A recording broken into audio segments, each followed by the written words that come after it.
Texas_machinist, congratulations, you're the first. And only to redeem this reward this stream.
What you gonna do? I'll see you with it.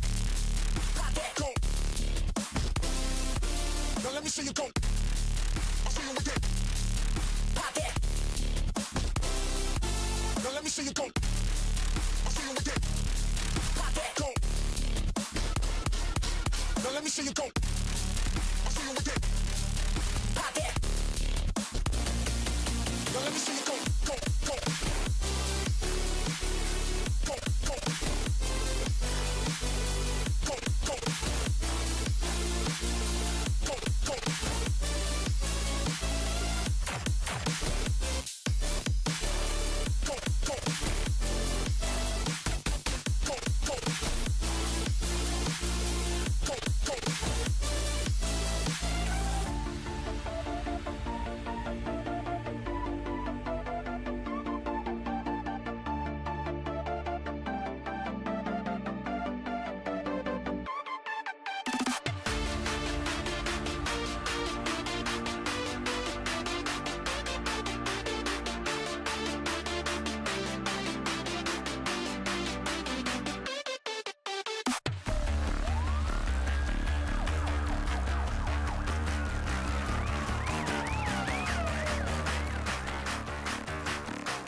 What you gonna do with it?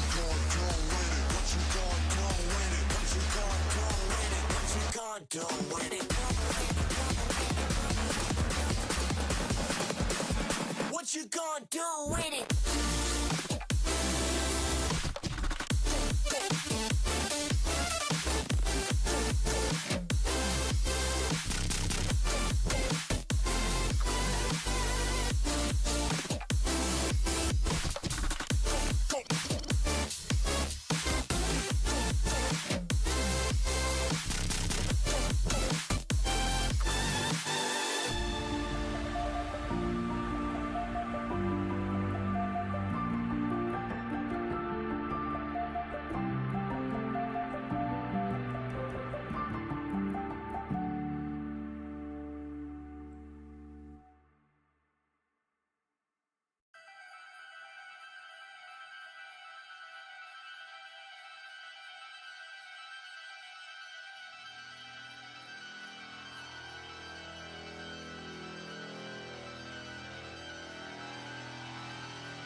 Be Avenged, and welcome in to another exciting episode of Politics with Violet. I did the right introduction this morning. Let's go. Welcome in, friends. It's a little too early for me, if I'm being honest. But I'm here. We're here. You're here. It's good to see you all. Jambone, welcome in. Let me tell you what, guys. If you are not currently following Jambone, they are a very good entertainer, and you should be. So, go ahead and give them a little follow. Yep, right up in that corner. A little follow. Of course, I wouldn't say it if it wasn't true. I always have a good time in your streams. It's always entertaining, and you're always doing something fun. Unlike us, where we talk about politics. How fun is that, guys? That's okay. We make it fun. We try to make it fun anyways. But welcome in. It's good to see you. Good to see you, Texas. Good morning as well. All I have to say to that is, good morning, everyone! You know, like Robin Williams does in Good Morning Vietnam. Great movie. You should watch it if you haven't. But welcome in. We are going to go over President Trump's speech to Congress. I haven't got to see it yet, so I'm excited. It's going to be a little bit of a reaction, but I'm also going to analyze in real time, and you'll get to see my process. And actually, you kind of get to see how I did my analyzing and research for the last thing we did for the White House meeting on Friday. So that's what we're doing today. And if that goes by too fast and we don't spend enough time together, because I love spending time with you guys, we'll do some more potion craft. Potion craft? I think that was the name of the... I think that was the name of the game. I can't remember now. But yeah, we'll do some more of that. Sweet, cozy game after some silly politicking. Basically, we're gonna watch it, and I'm gonna comment on what Trump is saying and what I think about it. So, yeah. How's everybody's hump day yesterday? Last time I saw you all was Tuesday evening. We played some GTA Enhanced, or Online Enhanced, which was very cool. Super excited for that to continue playing that, I guess. We did get through the DLCs, but there are a ton of HSW vehicles, and I forgot about a couple of, we get some extra vehicles now. Like, there's a weaponized Ignis that I could have bought. Forgot about that. I'll be getting that eventually. But we had a lot of fun. We had Griff and Photonic both helped out on that particular DLC. Thank you both for that. Because when I did it by myself, I was very bad. Turns out I'm bad at video games, guys. Hope you're here for my shining personality, which isn't very shiny either, so... Oh no, what am I even doing here? But yes. First morning stream for you, absolutely. You would have been here on Monday's morning stream, except for I didn't have one Monday morning because my internet was being dumb. Stupid internet. Stupid internet. Just so dumb. But it hasn't done any dumb stuff since, so I guess I'll knock on some wood and hope everything continues as it should.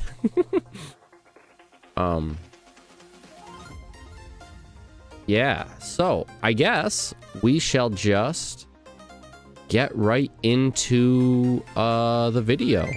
Hey, Griff with the call to avenge. Welcome in. It's good to see you. We are doing Trump's Congress speech today. I know how to do things. I think this video has a lot of fluff in the front of it, so we're gonna kind of like zip past that and get to the actual speech part. How loud is it? Oh, it's not terrible. Okay. Motorcade showing up. 600 cars. Yup. Morning, Griff.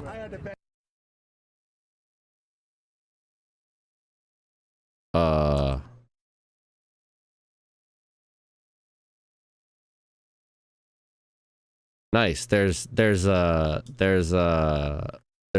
just black screen. It's like they didn't want. Hang on a second. We had to do some wheeling and dealing to get these roads. We don't want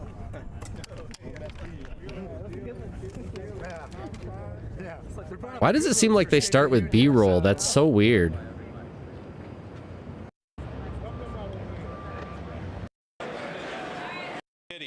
On the part of the Senate to escort the President of the United States into the House chamber. The Senator from South Dakota, Mr. Thune. The Senator. Man, what a bunch of just ridiculous pomp and stance.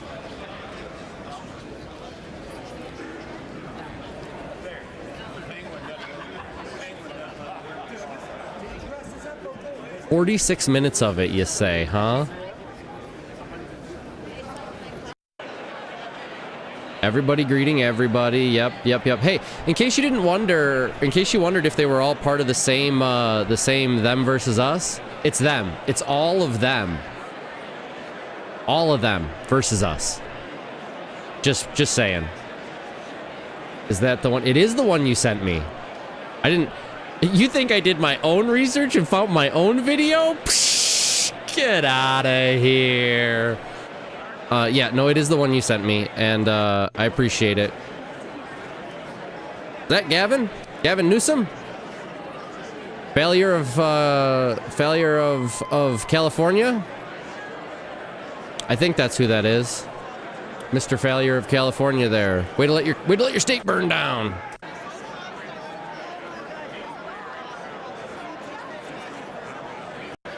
More people coming in, people I don't recognize. Yeah, no, I know. We'll get there. I'm just blowing through it 5 seconds at a time, I guess. Why is my other one 10 seconds? Interesting. It skips 10 seconds on my tablet.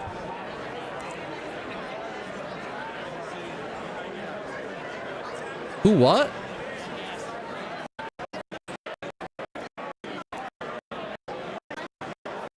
That guy's not. Okay, all right, friends. Who is that guy? Because I don't know. It's Pete Headset. I don't think headset was the right word. That I think autocorrect corrected you wrongly. Pete Hegseth. Okay. Well, I don't know who any of these people are, guys. Can't you tell? What does Pete do? Because I don't know. Actually, here. So, I said I would show my process, right? Somebody just told me something I don't know. This is what I would do. Yep, that sure is Pete Hegseth. He's the Secretary of Defense. Got it. Okay. And now I know. And now we can go back to the video. Sick. All right. Everybody waiting for Trump to show up. More people showing up. I should probably recognize some more of these people, but I'm too new at this still. From Pennsylvania, Mr. Reschenthaler. The gentleman from Utah, Mr. Moore. The gentleman from California, Mr. Aguilar. The gentleman from California, Mr. Liu. Still Bennett. The President of the Senate, at the direction of that body, appoints the following senators as members of the committee on the part of the Senate to escort the President of the United States. All right. York, Senator. Naming off 100 million people.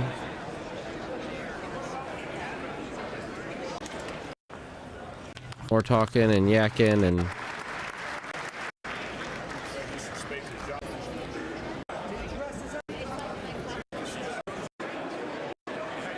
Man, a lot of just standing around at these things, isn't there? All right, judges coming in. This must be the Supreme Court, I'd have to guess. Or at least some people are on the Supreme Court.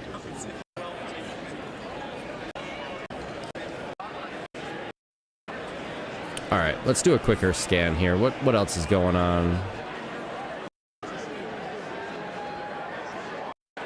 More handshaking.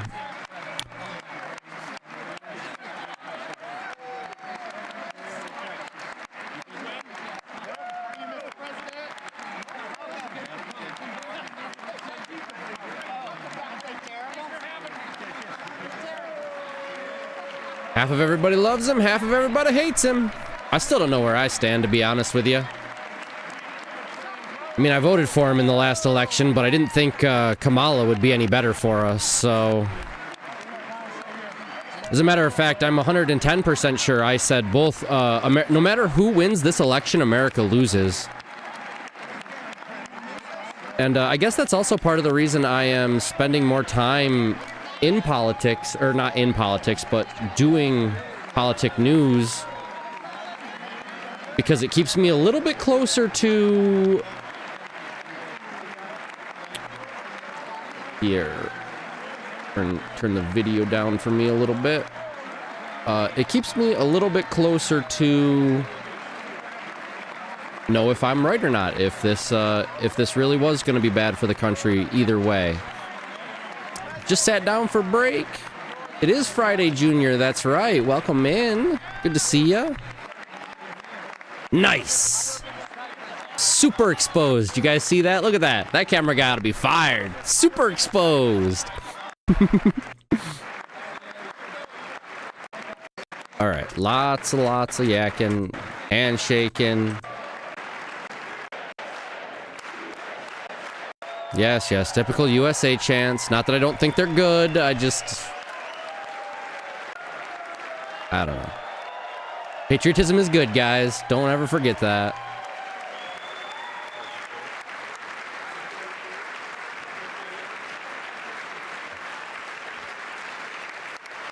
All right, here we go. What's he gonna say today?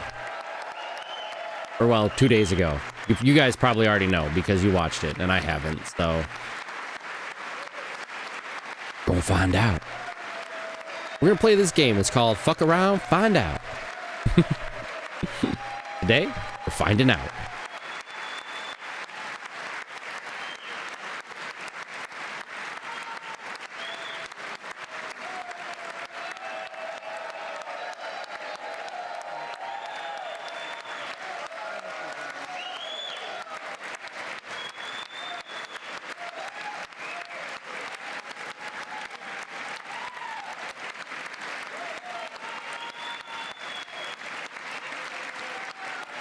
Thank you.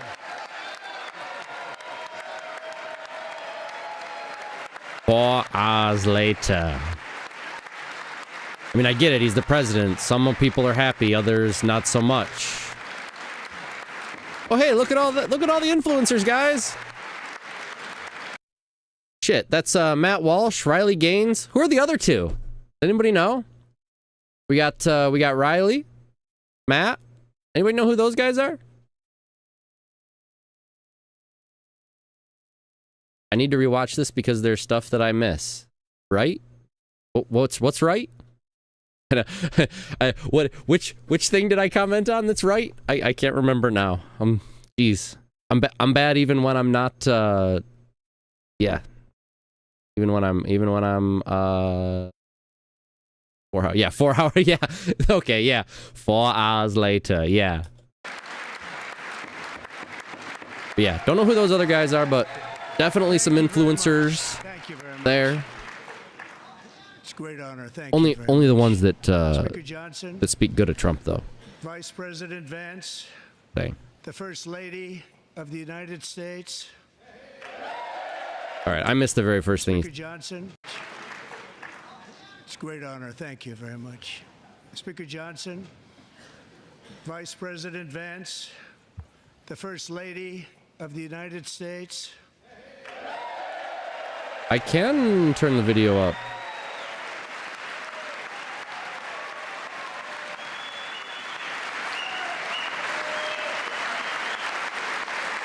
Is that loud enough?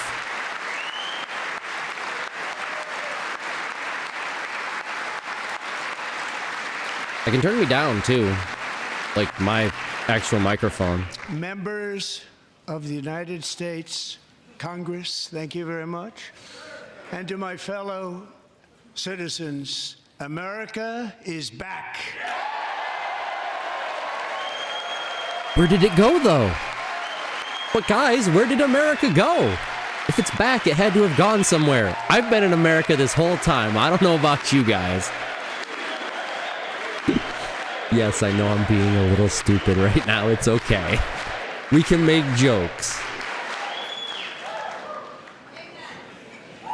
6 weeks ago, I stood beneath the dome of this Capitol and proclaimed the dawn of the golden age of America.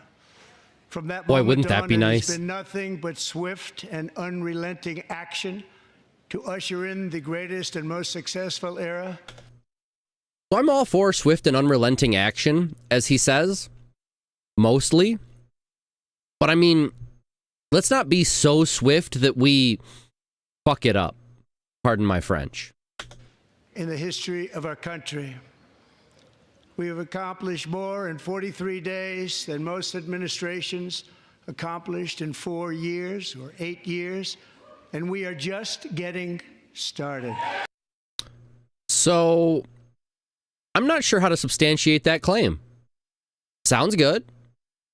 They've done more in what do you say, 40 days than some have done 4 years. Dude, Griff, right? If USA was gone for the past 4 years, can I have my tax money back during that time, please? Yes. They should work as hard as they can is the translation. Sure. No, I don't disagree with that. And again, like I said, I don't think that swift and just actions or whatever he said, because those aren't the right words that I can't remember now. I agree with that. Again, to an extent. I want there to be less waste spending in Congress and in the government, but I don't want them to, cut VA benefits to do it. And obviously that's like a very niche and specific example, but and it's not, I don't know, but I don't think they're actually trying to do that particular thing. But like, let's make let's not do stuff so fast that we don't get to check that stuff doesn't get caught up in the push, And that's because I agree with both things. We should be working as hard as we can to make the country fix itself. Testing the kidnapping stuff. Oh man, does that mean my shit's about to go off? Could be. I guess if things get loud over here, it's because my microphone starts picking up Amber Alert type shit from my phone. Sorry about that in advance.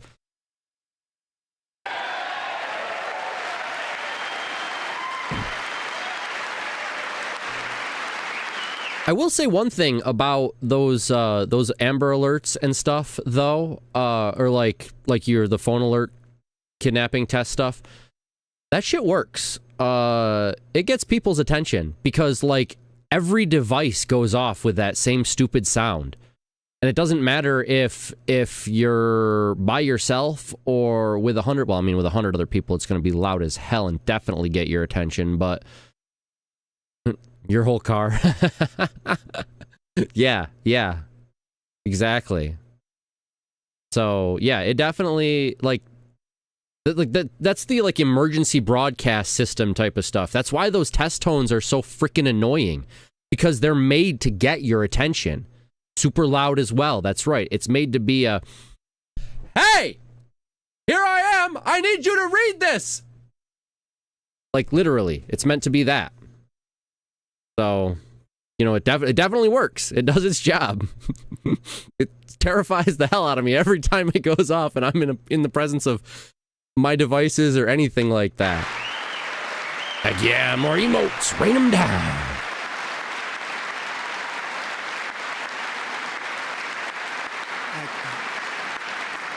I return to this chamber tonight to report that America's momentum is back, our spirit is back, our pride is back, Our confidence is I back. don't know about some of that And pride the stuff. American dream is surging bigger and better than ever. I think about half of us believe this. Maybe a little less than half, depending on where you live. I'd like to believe it's back. I'd like to believe that the things he's doing are good. I guess we won't really know, though, for a while, huh? Ain't that always the way of it? Before.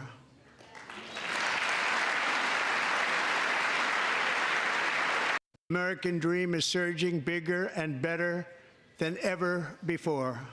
I'd have to disagree with that, Mr. President, but maybe we can get back there in the next 4 years. The American dream. I think the American dream is still being quite stifled by the economy currently and by a number of other factors. So, gonna have to disagree with you there, Mr. President. You want to bring it back, and I want you to bring it back. But I don't think it's back yet. Is unstoppable, and our country is on the verge of a I am open to comeback, debating this. the likes of which the world has never witnessed and perhaps will never witness again. There's never been anything like it. Yeah, there's never been anything like you, Donnie. That's not Presidential not election false. November 5th was a mandate like has not been seen Sure, in yeah. many decades. He does that a lot. We won all 7 swing states, Speaking in giving principle. us an electoral college victory of 312 votes. That's fair too. That's fair. And in that respect, good job. Honestly, like, he should be giving people hope. He's the president. That is his job. Well, I mean, like, he's got a million jobs, but that's one of his jobs. So in that respect, good on him. He's doing the right thing. I still would say not back yet. If it were my speech, it's never going to be my speech. I'll probably never be the president of the United States. But if it were my speech, I'd have said we're working to bring it back. We're doing that strongly. It's not back yet, but we're getting there. So, like, that's how I would have handled it. I still think that would have been hopeful to people. But yeah. I mean, and really, that's just some semantics. Somewhat. So, like, you know, same, but different, but still the same. Heck yeah, we will. Good morning, KNS. Welcome in. Thank you for breaking my stream. Appreciate you so much. How you doing today? On this Friday, Junior? We won the popular vote by big numbers and won counties in our country. Oh man, what is this, the 90s? Oh good, down here, the tape line is right across my nose. Oh snap. Okay, I've got a question here. Is Congress broken up by the party lines? Are all the Republicans standing and chanting right now? Or like what is going on here? Asking for a friend. Yes, they are split across the party lines. I don't know how to feel about this, man. I mean, I get that the Democrats don't like what he's doing and whatever.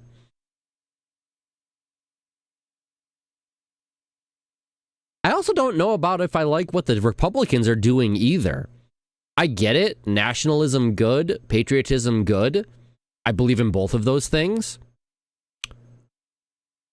But this is a presidential address to Congress. Why is it turning into a UFC, or not a UFC, a WWE, like, you deserve it. You deserve it. Like, what? Huh? Like, why is this devolving into like a WWE crowd cheering for Bray Wyatt to you know, give Sister Abigail to Daniel Bryan or whatever? Like, and again, I get patriotism, and so I actually don't like what either side is doing here, if I'm honest. You're sore? Oh, that's a bummer. I woke up not sore today, and I'm happy and lucky for it. Yeah, so I don't really know what to think about this, because, like I say, on the one hand, oh, you had some surgery yesterday? Well, I hope that's going well, other than you're being sore, that'll happen after some surgery. So, yeah, I hope you recover quickly from it. But yeah, so, yeah, I'm not sure I like what either side here is doing for different reasons, actually. Also, this is something I didn't bring up very much during our last politics stream, but I liked on Friday, you're pink, red, white, and blue. Heck yeah. Well, doesn't red and blue make purple? Just asking, you know, for a brand. And then you add some white, so it's just like a lighter purple. Like, it's like lavender. You're lavender, brah.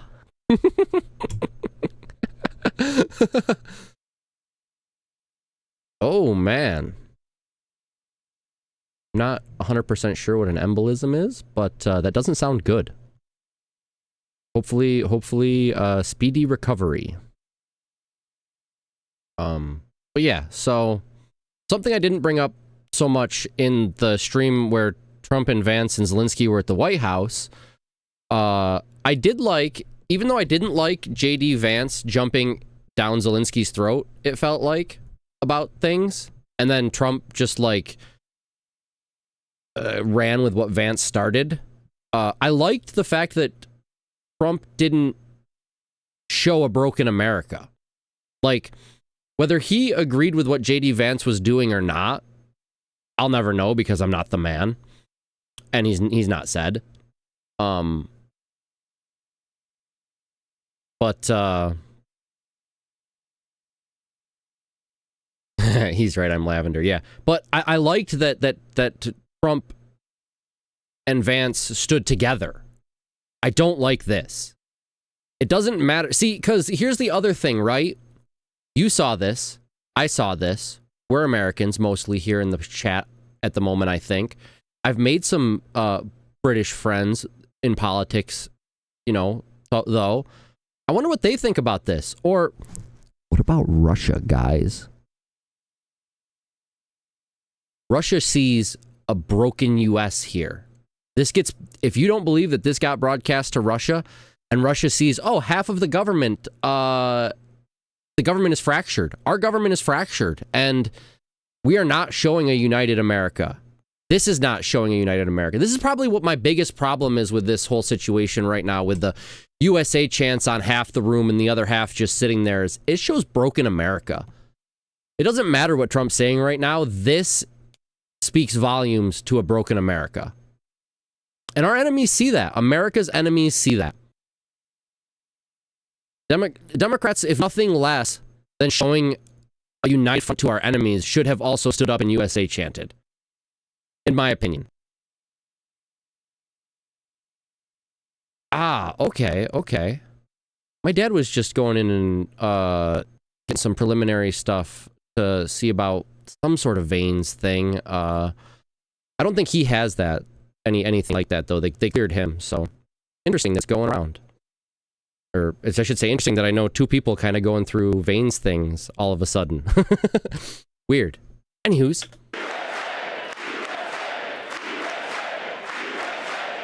Yeah, I don't know, man. This just looks in the same way that Trump and JD didn't show a fractured America on Friday, good, better, and different. These guys are showing a fractured America, and our enemies see that.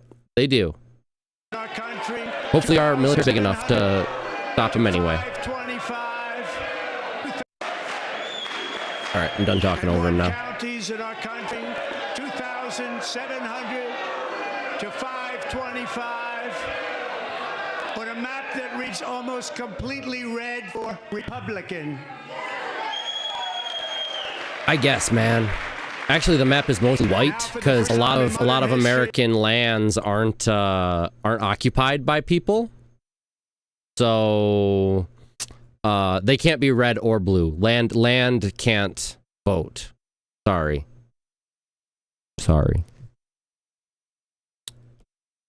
Oh man, I'm hoping this is the last time you have to do it too. If More you've already had to go Americans through believe it that once, our country that's is headed in the right direction unfortunate. than the wrong direction. In fact, it's an astonishing record. 27-point swing, the most ever. Some of this stuff too, like 27 points, the most ever. Like, yeah, that's because you're so divisive, guy. Like, maybe not a thing to be bragging about. Oh, hey, thank you so much, KNS, for those 5 bits. I appreciate you so much. Likewise, small business optimism. So I cannot wait to get the rest of the TTS working. I've been working real hard at that.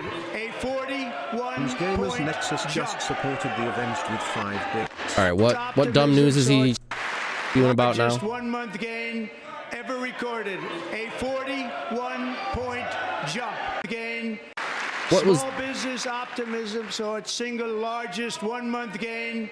Small ever business recorded. optimism. A 41-point jump.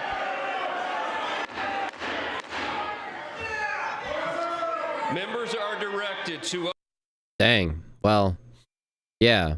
I'd like to hear about that too, the fraud stuff. Like, you know, we hear about what Doge is doing and they say it's all transparent, but I haven't really seen a whole lot.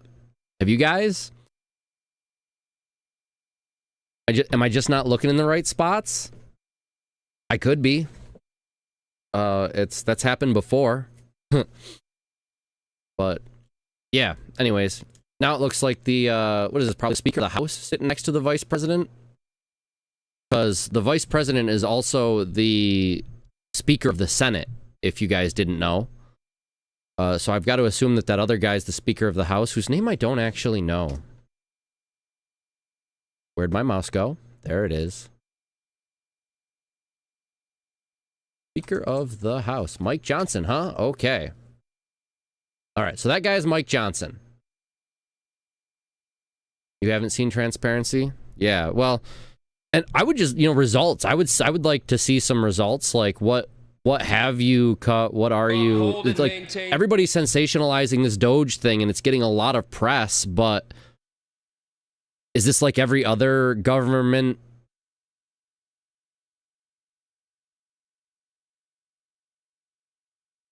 You know what I mean? Look over here. Look over here. Look over there. See that poster? That poster's really cool. Don't worry about what I'm about to just. And the poster. Look at the poster. Look at the poster. Well, and look at, like, is that what we're doing here with Doge? Or what's going on? Like, I guess I could look into it more than I have, too. Maybe I will at some point in the not too distant future. But, like, yeah, what's going on? We need to know. quorum in the House and to cease any further disruptions. That's your warning.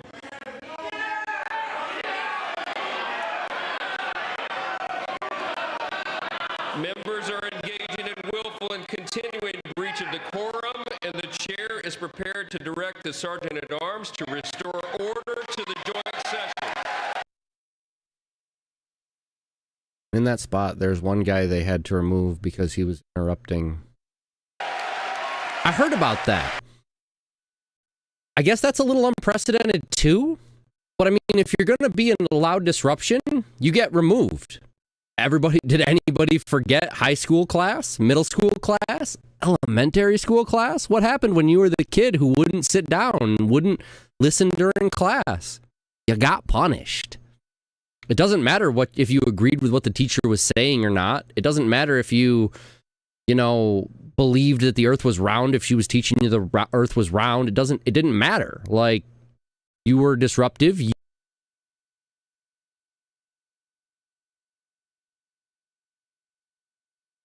You got told to leave. Go sit in the hallway, go down to the principal's office. So, yeah, I guess there isn't precedent for it, perhaps. I don't know. I don't know if other people have been thrown out of other speeches. I did not do that research. But, yeah, I mean, if you're going to keep disrupting and not allow, even if you don't agree with it, you have to allow it because this is what they're there for. Again, fractured America. Great job, government. Great job.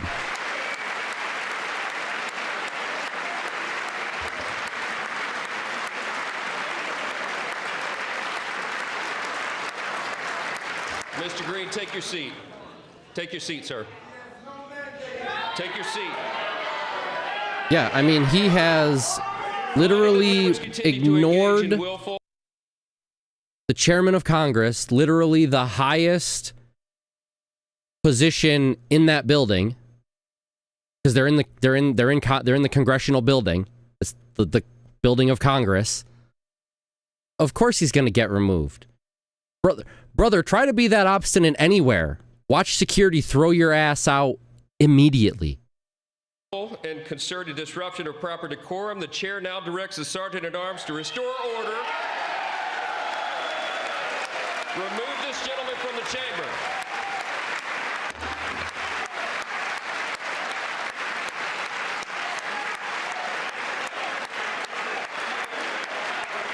All he had to do was sit down and shut up. He could have stayed the whole time. He doesn't have to agree with a damn thing, but he just has to sit down and shut up. Of course, now they're going to make a big media deal out of it.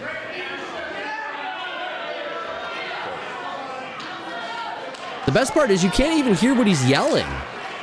He did all that for nothing, in my opinion. To uphold and maintain decorum in the House.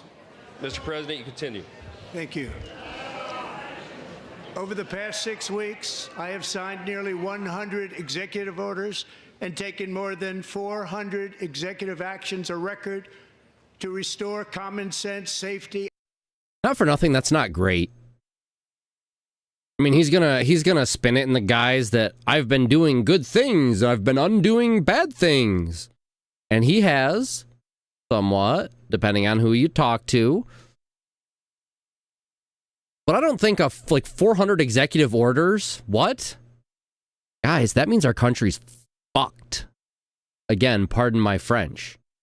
Like, that doesn't, like, the new president needed to write 400 emergency fix-its. Right? Those are what executive orders are. The fact that he even thought we had 400 emergency fix-its, whether we did or not, like, we should be more worried about that, I think, than we are. Just like in general, I mean. Optimism and wealth all across our wonderful land. The people elected me to do the job, and I'm doing it. You're doing a job, all right. And again, I don't...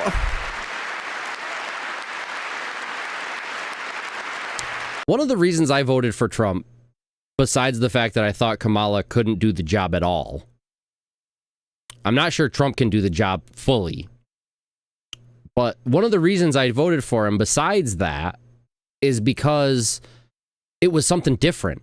Like, he's talking about doing things that nobody else was talking about doing. Good, bad, or indifferent. He's talking about doing things that nobody else is doing. Well, like I said, whether you think those are good things, those are bad things, or you're indifferent on those things, he was one of the only candidates in both of his runs at presidency that was talking about real, some might even say radical, but them same people, but the people who don't say radical might say justified changes. Again, that's a matter of perspective, and that is subjective. Yeah, he was better than the other option in both of his elections, guys. Like, would we have been better off with Hillary Clinton as president? Well, we'll never know, obviously, because she didn't make it. But I don't think so. As a matter of fact, I kind of think the Clintons are one of the corruptest politicians in the game. So I don't know. I don't think Hillary would have been better. And then we had Joe, and we know Joe wasn't better. Well, I guess we don't know that he wasn't better, but like, we will after this 4 years, right? Because now Trump's back. And I've said from the beginning that I don't think since Trump's first candidacy, that was right after the Obama era, right? I was like, oh, it's Trump or Hillary, America loses. Oh, it's Trump or Biden, America loses. Oh, the next one is Trump or Kamala? America loses, guys. Where are the good candidates? Where are people worth voting for? Why is it always the lesser of two evils? How do I fix that as an American? You know what I mean? So yeah, 2016. We've been almost a decade with terrible options for leadership at the highest level. Like 100%. We have had a decade, almost a decade of terrible choices in leadership. Not a good choice or a bad choice, not an okay choice and an absolutely terrible choice. No, they've all been bad choices. Trump or Hillary, bad versus bad. Trump versus Biden, bad versus incompetent, lazy. You know, Trump versus Harris. What is even Harris doing in politics, man? Like, straight up. I'm not in politics because I know my limits. Just saying. But yeah, so like, this is all just the whole American government, unfortunately, is just a shit show to me at this point. Like, where are the good candidates? Where's somebody worth voting for?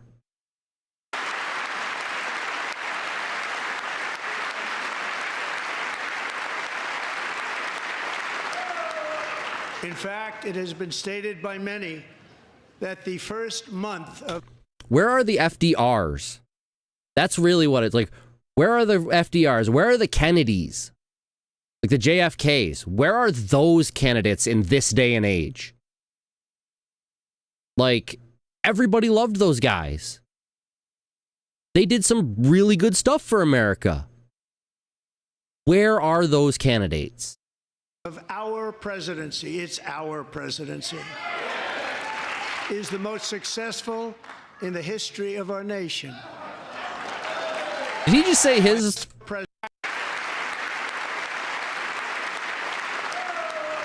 In fact, it has been stated by many that the first month of our presidency, it's our presidency, is the most successful in the history of our nation. Oh, man. Yeah, I guess a lot of news media has said that, haven't they? Yeah, I think that happened here, actually. And you know what? From what I hear, I haven't watched it yet. We're about to, or we'll get to it eventually here.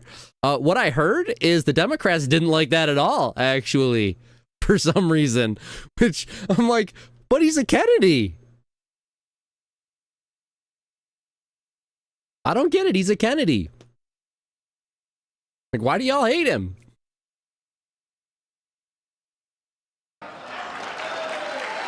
By many.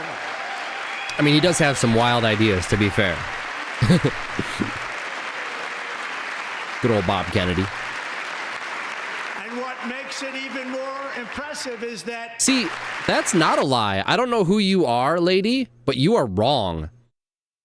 Many people did say that. I've heard that from many news outlets. So, I don't know who you represent, lady, but you're just wrong. Straight up. Because what he said was, many people have said. And you know what? I've heard that from many people. So, not a lie. Sorry, lady. Trump may say lies and may skew the truth. This isn't one of them. And what makes it even more impressive is that... Do you know who number 2 is? George Washington. How about that? How about that? I don't know about that list, but we'll take it. Within hours of taking the oath of office, I declared... Yeah, I know it's somebody on the Democrat side who doesn't like him, obviously, but I'm not sure of that particular representative slash senator slash... of our country. Either way, she's wrong. That statement he said was not a lie. Illegal border crossings last month were by far the lowest ever recorded, ever. Sounds good. Where's the proof?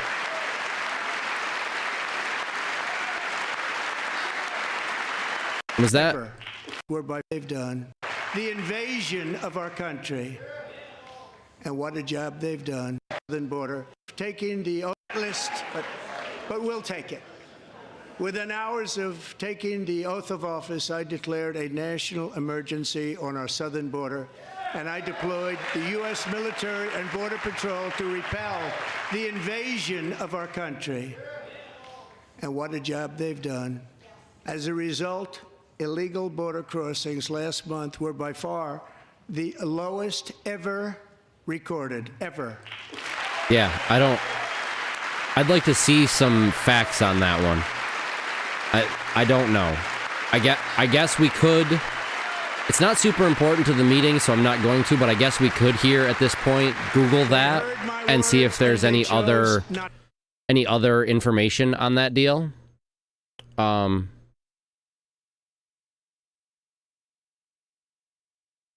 Sure. Again, that's the broken government. If China wanted to attack us, guys, now's looking like a really good time. Sorry, not sorry. Like, we're all worried about Russia and what they're doing. Hey, guys, remember China? They've got the largest stuff now. They're the biggest superpower. This fractured America thing, they're just waiting for the right opportunity that when we're at our weakest in that aspect. Like, this is another sad showing by the American government. There was a sad showing on Friday, in my opinion, when Zelensky was being attacked in the Oval Office, and now here is yet another sad showing by officials claiming to represent the United States government. I mean, they don't claim to, they do, unfortunately, represent the United States government. Much easier that way. In comparison, under Joe Biden, the worst president in American history, there were hundreds. Is that a proven fact either? Because, man, I remember hearing about some very bad presidents back in, like, the 1800s, late 1800s.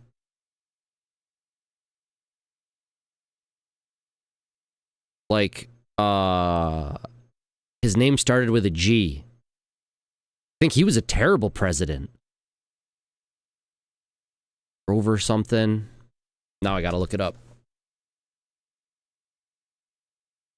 List of U.S. presidents.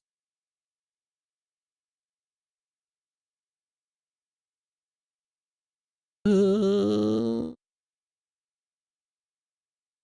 Cleveland, that's the one I was thinking of. Yeah, this guy, I'm pretty sure his presidency was pretty bad, actually. Oh, maybe not. He got elected twice. Oh, man, was this...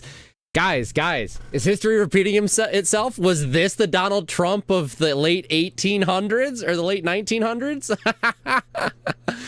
Is that this guy? I'm pretty sure it was this guy. It might have been that guy. One of these guys in this era, not Grant. Grant was pretty good, but one of these guys I remember learning about in school was absolutely fucking terrible. As a president. Carter was pretty bad too. James Buchanan, who was even that?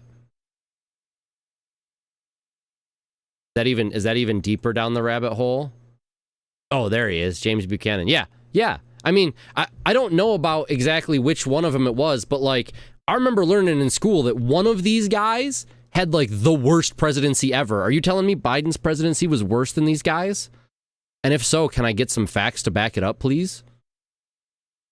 Again, not that I won't believe you, but like, you know, trust but verify. I just like to verify things. So, yeah. I don't know, Donnie. I think you're sensationalizing shitty Joe Biden here, but maybe not. Of thousands of illegal crossings a month. That was true. Virtually all of them, including murderers, drug dealers, gang members, and he has no idea on that one. He is guessing. Were released into our country. Who would want to do that? I mean, sure. This is my fifth such. So Buchanan was the one who was not able to keep the South from seceding, right? Or ceding, or whatever it's called.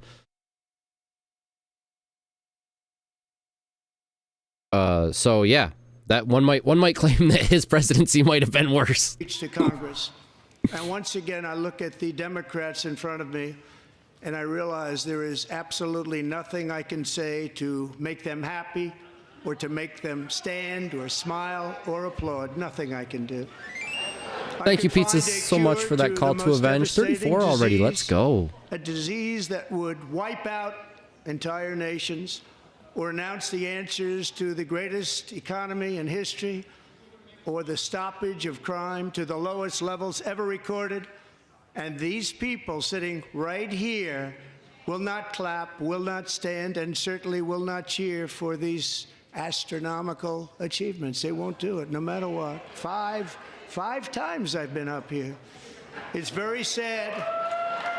It is very sad, but not for the reasons he's talking about, unfortunately. Cash.Jordan talking about what goes on with the immigrants coming across. Yeah, I'm not saying, so for the record, I'm not saying that murderers and whatever, and, you know, middle-aged military men are not coming across our border, basically illegally trying to, I just forgot the word. That's terrible. Take over our country, but like, what's the actual word for that? Invade. That's the word I was looking for. Holy heck. Yes. Invade. So yeah, I'm not saying that there aren't military-aged men, criminals from terrorist organizations invading. Every crossing, I don't know, man. That's like blanket saying every cop is a bad cop. I don't know, man. It is bad, though. So Democrats sitting before me, for just this one night, why not join us in celebrating so many incredible wins for America?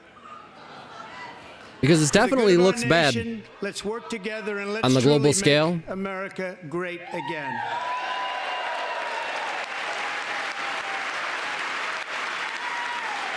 Yeah, but yeah, I mean, that's exactly right? Like, how can he's just sensationalizing Biden's terrible era, calling it the worst? Like, again, this is why I asked, where are the receipts? Is fighting to deliver the change America needs to bring a future that America deserves, and we're doing it.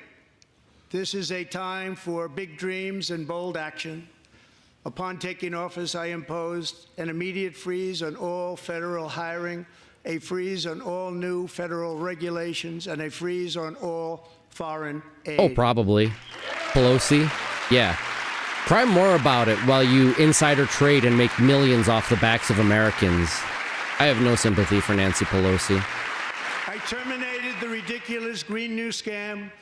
I withdrew from the unfair Paris Climate Accord, which was costing us trillions of dollars that other countries were not paying. I withdrew from the corrupt World Health Organization. And to be fair, it's not right that we're paying the most money anymore. Our economy's struggling just like everybody else's is. Like, what? What the heck?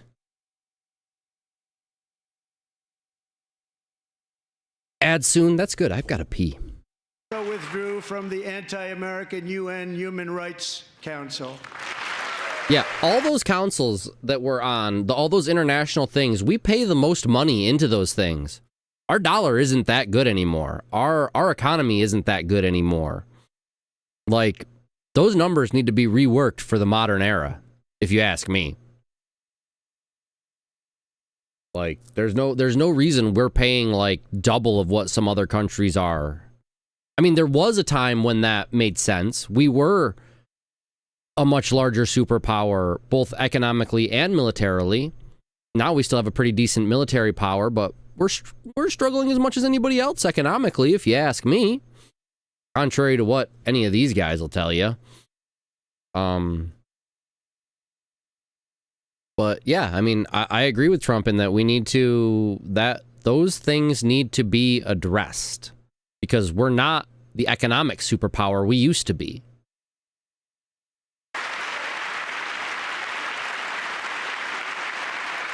We ended all of Biden's environmental restrictions that were making our country far less safe and totally unaffordable. And importantly, we ended the last administration's insane electric vehicle mandate, saving our auto workers and companies from economic destruction. You know what's funny to me? I'm going to back it up here. We're going to play these ads, and then I'm going to talk about that statement. The ridiculous Green New Scam. Because I've got some thoughts about the whole electric cars thing, and I think nobody's talking about it. And we're gonna, right after these ads here in a few seconds. You're going to go lurking? Well, appreciate that, Texas! ! Lurk. I'll get your little guy to pop out around the screen here somewhere, like he's lurking just off the screen. It's really cool. If you want to. If not, that's cool. But we do have ads, and I do have to use the bathroom, so I will be right back, friends.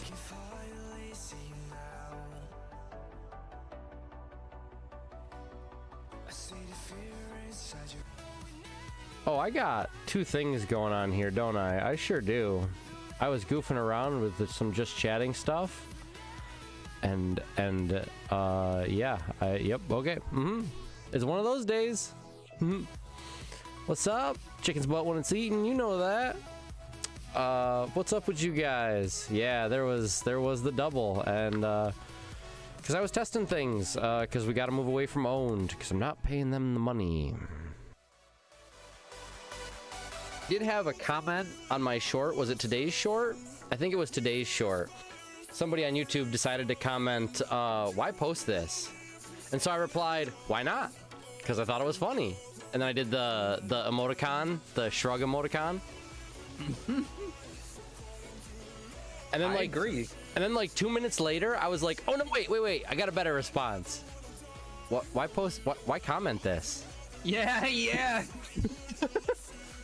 What's the point, buddy? Yeah, I know. Like, you're asking me what the point. Why did you come? Also, Guy, thank you for the interaction. That helps. Doesn't matter that you didn't like it and you posted a dumb comment. Like, your interaction helped my video. Thank you.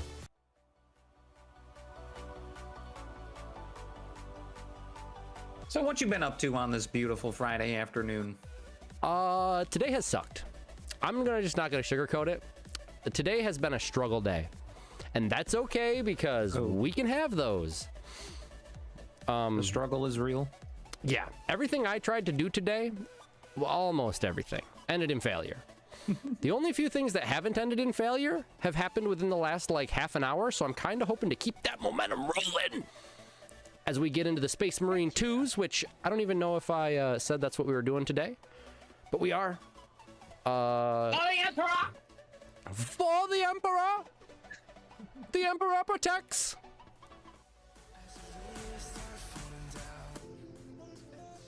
These could end up terrible. You're not wrong, Bandit. But you know, you can't know until you try, and we're gonna try. And if we end up, you know, cause see, here's the other thing, right? Drama sells. I'm not a big advocator of drama, and drama sells, or I should say, but drama sells. So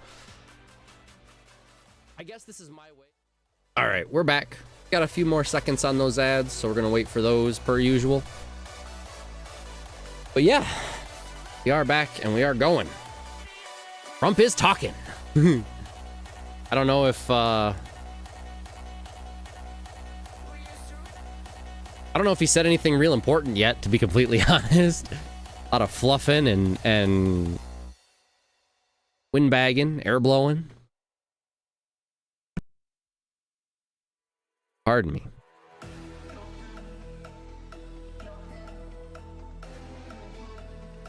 What is this speech supposed to be about, even? Like, I think I heard it was his plans for the next 4 years. Is that true? Is he ever gonna get to that? I kid. There's still like 2 hours of this to watch, so. All right, welcome back, friends who unfortunately had them ads run, but you haven't missed anything. We're back at it right now. I withdrew from the unfair Paris Climate Accord, which was costing us trillions of dollars that other countries were not paying. I withdrew from the corrupt World Health Organization. Probably know who that was, but I don't. He's about to talk about the... withdrew from the anti-American UN Human Rights Council.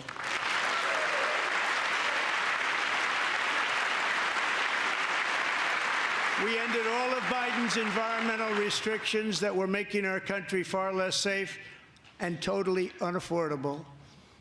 How can environmental restrictions make our country less safe? I'm just curious. Asking for a friend. That friend is me, I want to know. And importantly, we ended the last administration's insane electric vehicle mandate, saving our auto workers and companies from economic destruction. Sorry guys, didn't bump the mic there. So good for you, Trump. You've saved the automotive industry. What about the electrical industry? Nobody at all is talking about how our electrical grid wouldn't even support everybody having an electrical car if we wanted it to. Infrastructure's too old. Doesn't, like things are just not good enough for that. How come nobody's bringing that up? Like an actual problem with the thing instead of just like, oh no, our gas cars, they're gonna not be made anymore. Like, I have real concerns about whether or not the grid could hold up to all of those electric cars. Like if every gas-powered car became electric,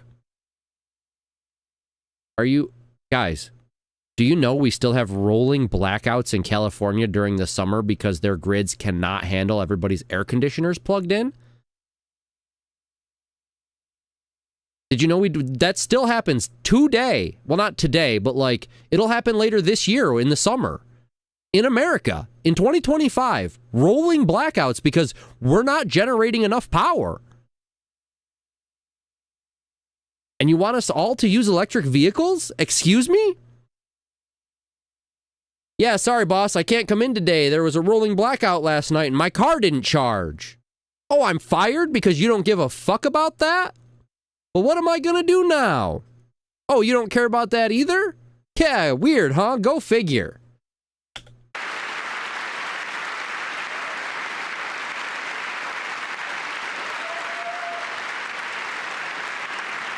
To unshackle our economy, I have directed that for every one new regulation, 10 old regulations must be eliminated, just like I did in...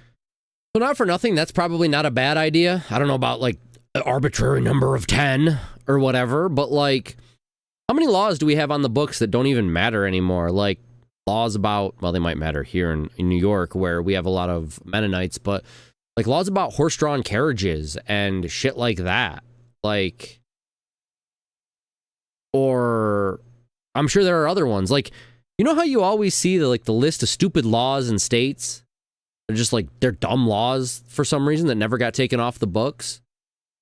Means they're still laws. You still have to follow them, whether they're dumb or not.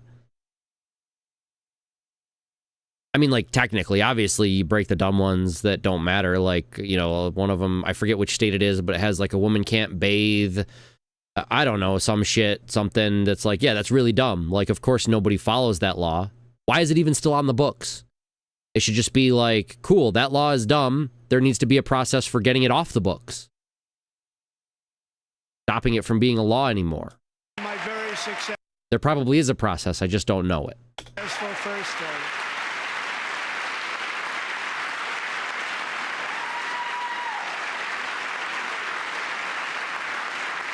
And in that first term, we set records on ending unnecessary rules and regulations like no other president had done before.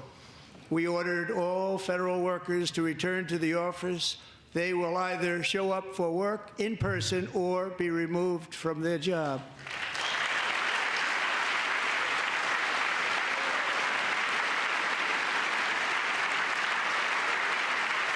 Yeah, I don't know how to feel about that one. I'm like 6 in one, half a dozen in the other. It doesn't really matter to me where they're working as long as they're working. It is a lot easier to relegate, keep track of people's work when they're all in the office. You can see people working easier as like the bosses or the managers or whatever. I think the whole like work situation in America needs to change anyways. Like this whole like we get paid for a job thing, but it's actually paid by hours. So like, you know, like you hire me to do a job.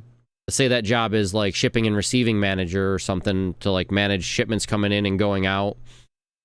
And yeah, exactly. Like what the fuck is that law, KNS? Like if that's the kind of regulations he's talking about taking off the books, then great, because those are just like, it doesn't make any difference either way, but it's a stupid law on the books that shouldn't be there. Like, clean that shit up. Be like if your dog shit in your living room and you just walked around it forever instead of doing anything about it. Like, oh. So, yeah. Weaponized government where, as an example, a sitting president is allowed to viciously prosecute his political opponent, like me. How did that work out? Not too good. Not too good.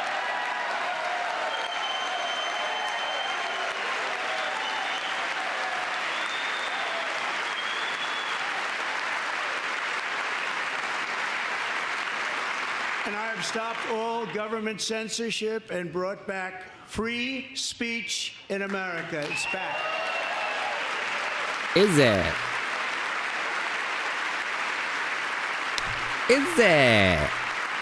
Where did it go? And 2 days ago, I signed an order making English the official language of the United States of America. Cool, we got an official language now, guys. It's English. I heard people getting upset about that. Who cares? Plenty of other countries have national languages. We finally had somebody that picked one. And I get the whole idea that we're supposed to be a melting pot. Well, that's great, but you know what? Isn't the international language of business English? So, I mean, we do a lot of business in the United States. I renamed the Gulf of Mexico the Gulf of America. Who cares? That mattered to nobody ever. I could give a fuck what that body of water is called. And likewise, I renamed. Although, to be fair, the Gulf of America makes a way more sense, doesn't it? Like, we're the Americas. This is North America, the continent we're in. Wouldn't Gulf of America be more sense? Even more specifically, wouldn't, like, Gulf of North America make more sense? Although I guess maybe Mexico is technically Central America.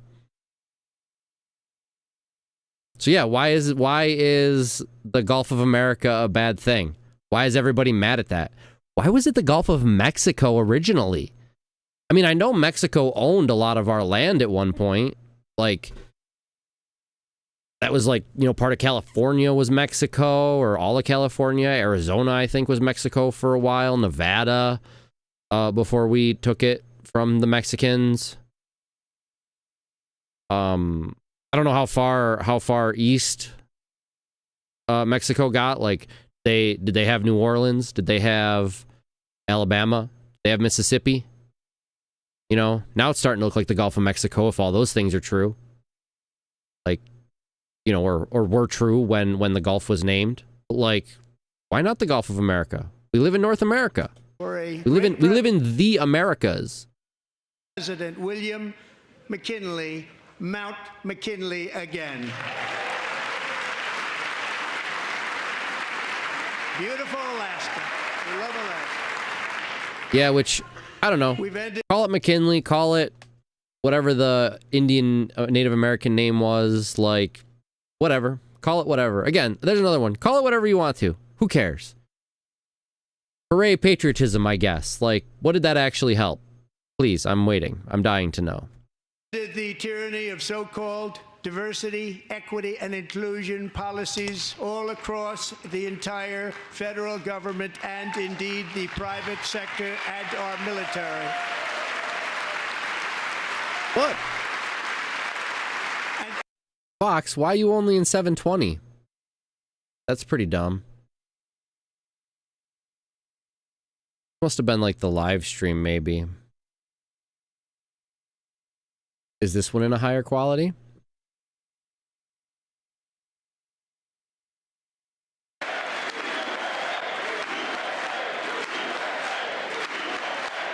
Nope. We'll go back to the last one.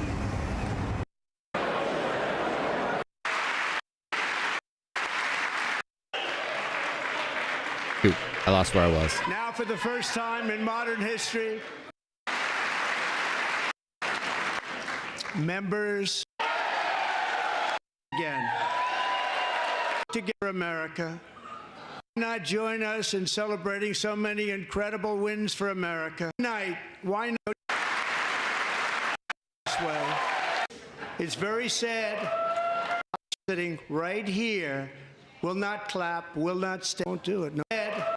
Yep, we saw that. Democrats and celebrate for the good of our nation. Let's work.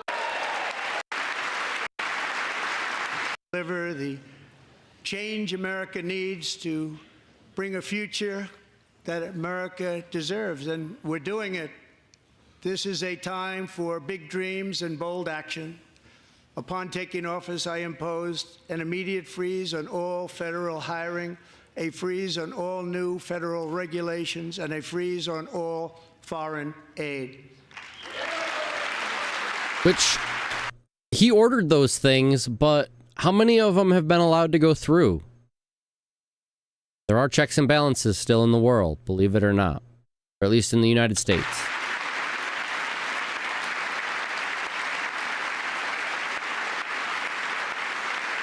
I terminated the ridiculous Green New Scam. I withdrew from the unfair Paris Climate Accord. Okay, we saw some of that. Council. We ended all of Biden's environmental restrictions. Electric disruption. To unshackle our economy, I have directed that for every one new regulation, that's right, 1 but 10.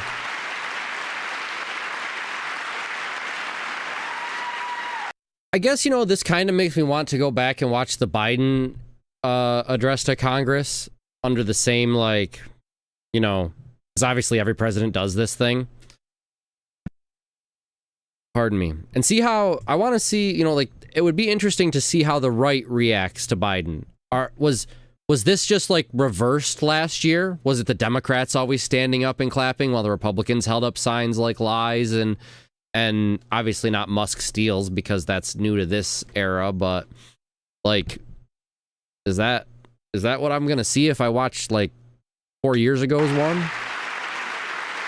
Again, guys, divided America looks real good to our enemies. We set records on ending unnecessary rules and regulations like no other president had done before. We ordered all federal workers to return to the office. They will either... Yeah, we heard about that. I don't know about that, Marjorie. I found quite a few Trump lies in the last few videos I've watched, but hey. Okay. Weaponized government where, as an example, a sitting president is allowed to viciously prosecute his political opponent, like me. I still don't know if the sitting president did that, but okay. And I have stopped all government censorship and brought back free speech in America. It's back. Well, so it's funny. My parents and I were talking about this a little bit before I got on stream today. And one of the things that one of them brought up was, why are they allowed to do that? Like, why are the Democrats allowed to not stand and hold up these faults and that's a lie? And, well, Trump just said why they're allowed to do that. Free speech in America is back. And if he were to censor those people, it wouldn't be. So I guess there's our answer.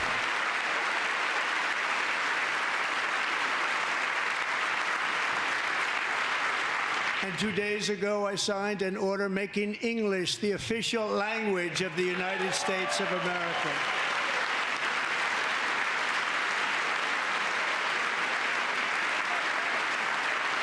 Hooray! I renamed I guess. the Gulf of Mexico the Pardon Gulf me. of America. I Mount McKinley. Beautiful Sure. Alaska. We love Alaska. We've ended the tyranny of so-called diversity, equity, and inclusion policies all across the entire federal government and indeed the private sector and our military. I mean, it should always be about merit. It should never be about your skin color. Whether you're being included or excluded, it should jobs should always be about merit. Who can do the best job? Who can get it done the best for whoever needs the job done? It should never be about anybody's skin color. And our country will be woke no longer. No, it was not. It was not at all. Until Trump signed that executive order, America had no official language. That was done intentionally by our founding fathers back in the day because there were too many different languages being spoken in America. There probably still are many different languages being spoken in America. Fort Daddy, I appreciate your follow. Thank you so much for that. Your request to be avenged has been heard. So yeah, it was necessary to say because he did do that. Yeah, we didn't have one.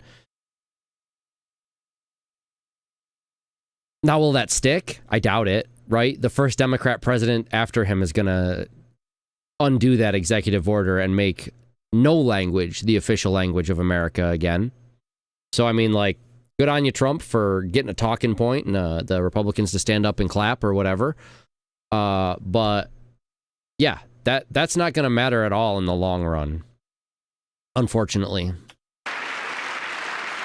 We believe that whether you are a I mean, to be fair, it doesn't even really matter now. What did that change, making our country's language officially English? But yeah. Like, we don't... Before he signed that, we did not have an official language. And that was kind of the idea of it. And that's why a lot of people are pissed that he did that. Because the whole idea of it was we're supposed to be a melting pot of peoples. You know, how are you going to get the Italians and the Spaniards and the French who all came to colonize America? You know, they're all allowed to speak their own languages. Again, freedom of speech. So, therefore, no official language. But, you know, sometimes times change. Maybe an official language is necessary now. To me, that matters almost none either way. We have one now? Cool, great. We don't have one? Cool, great. They make it Spanish? Cool, great. I don't speak that, though. So, I guess either I need to learn Spanish, which probably isn't going to happen at this point in my life, or you better make some exceptions for the rest of America. And I say that about English too, right? Like, the idea is that, like, we're not supposed to be tied down to one language. So, like, if we make it English and somebody's coming in speaking Spanish, like, find them a translator. Get somebody who can understand them. Like, I won't be the guy to understand them, but do I think they shouldn't be allowed to speak it because I can't understand it? No. Fat, big no. They are indeed allowed to speak whatever language they want, in my opinion. doctor, an accountant, a lawyer, or an air traffic controller, you should be hired and promoted based on skill and competence, not race or gender. Agreed. Very important. You should also see he said that in the positive way where you should not be because of race, but you should also not be disqualified because of those things either. Both are true. Both are true.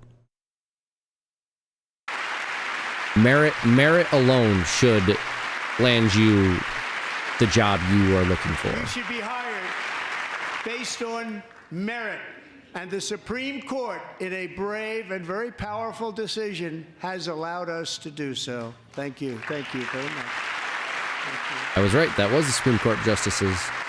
We have removed Walking in. the poison of critical race theory from our public schools, and I Did anybody ever do any research on critical race theory? Does anybody know what that is exactly? I did a little bit of research, and I might be wrong here because I only did a little bit of research, but from what I could tell, critical race theory was literally teaching our kids to hate each other. Like, it wasn't all about, like, one melting pot of people to you know, love your neighbor as yourself. And from what I understand, it was like literally teaching that, and I get it, the races are different, but like, not really. We're all humans, guys. Hello. signed an order making it the official policy of the United States government that there are only two genders, male and female. Now, I might get some hate for this one, my opinion on this one, but I kind of agree with him. Now, you can switch between them if you want to. That's your prerogative, as long as you're old enough to make those decisions for yourself. And to be old enough to make those decisions for yourself, I think you should be an adult. I mean, the reason we don't let children drink and do drugs, I mean, we don't let people do drugs, a lot of drugs, but like, you know, like marijuana, we don't let kids get a hold of our marijuana stashes or our alcohol stashes, is because it will affect their developing brains. Their brains aren't fully developed yet. So if you want to switch, you go right ahead. But you should wait until your brain is fully developed and you know that's like what you want to do. Like these 11 or 12, you know, when I was 12, I wanted to be a truck. Like a fire truck, one with a sweet siren. You know what I mean? Like, time and a place. And I have trans friends, like people I would claim to be friends with that are trans. Like, good on them. They're doing what they want to do. But I still don't think, like, this whole, like, gray middle area, I don't know, man. I don't know. Also, what should it matter to the government? Like, who cares enough? To stop it or to like, why either direction? Who cares? Don't you have, like, other things to worry about? What's China doing right now? What's Russia doing right now? Maybe we ought to be paying attention to that. Just saying. I also signed an executive order to ban men from playing in women's sports. I mean, come on, that just makes sense, right? If it were fair, you'd see, like, if it were fair to have men in women's sports, you would see trans women, trans men, women who were once men who were once women being in men's sports, and you just don't see that. Therefore, clearly, men who have transitioned, wow, I just lost that word completely, transitioned into women, obviously have a biological advantage. Otherwise, they wouldn't be doing it. They wouldn't be applying for these women's sports. Because you don't see women who've transitioned into men applying to men's sports, do ya? Okay.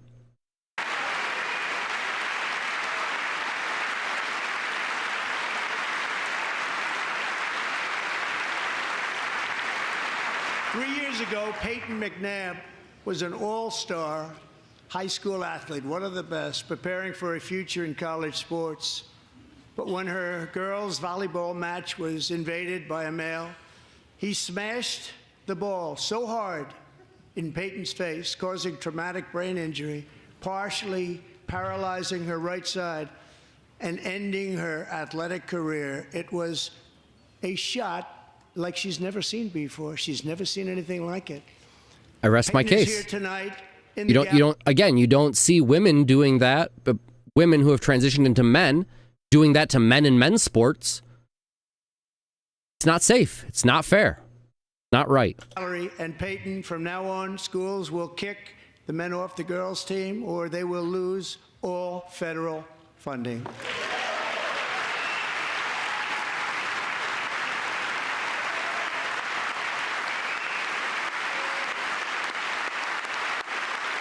I mean, it's not right. It's just like the maybe girl, maybe not girl that was in the Olympic boxing thing.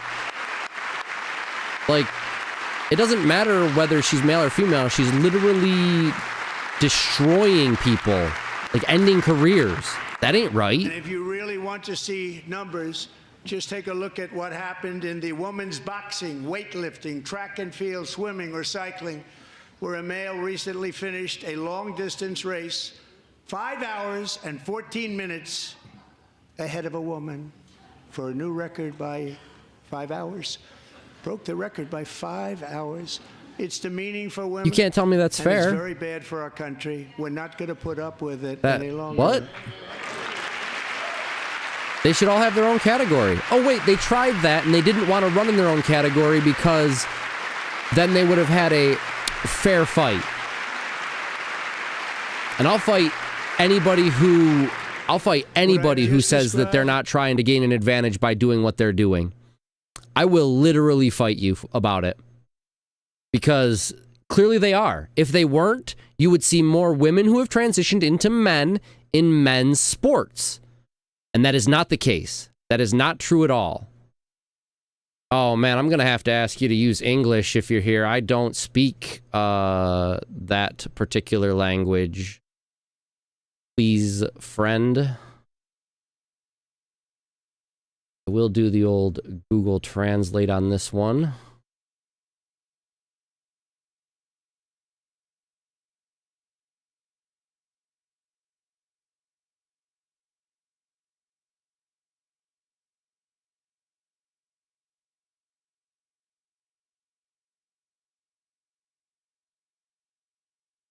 Hello from Russia. Well, hello indeed from Russia. It is good to have you here. We're talking about all sorts of goofy things. Looking like a snack today? I guess, man. I think she could, yeah, I think differently, but we can do that. But hello, welcome in, Larag. I think it's Larag. I appreciate you being here. We're watching our president, we're watching my president do some dumb stuff. And maybe some smart stuff too, we don't know. Common sense has become a common theme, and we will never go back. Never. Never gonna let that happen. Yeah, I'd like to see more common sense in the world, but... Among my very highest priorities is to rescue our economy and get dramatic and immediate relief to working families. As you know, we inherited from the last administration an economic catastrophe and an inflation nightmare. Okay, I'd agree with both of those things. Drove up energy prices, pushed up grocery costs, and drove the necessities of life some people out are of into reach that for too. It's called millions and millions necrophilia. of Americans. They've never Don't king had shame anything here. like it. We suffered the worst inflation More in like 48 something left years, in the but fridge perhaps too even long. in the history of our country, they're not sure.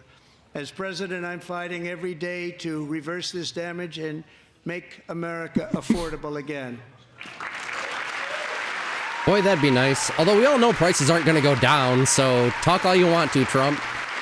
You're just going to stop them from going up as fast, hopefully. Like, we all know they ain't going down. Give us a break. The price of eggs get out of control. The egg price is out of control. That's like we're that, working you hard ever to heard get that it back Avenged Sevenfold down. song that's about Secretary, do a necrophilia? good job I on can't that. remember the You name of it, but inherited it's a total fucking mess from the hilarious. previous administration. Do a good job.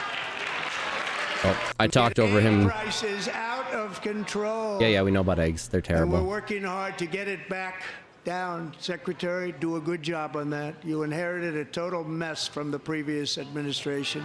Do a good job. You're not going to king shame, but leave the corpse alone.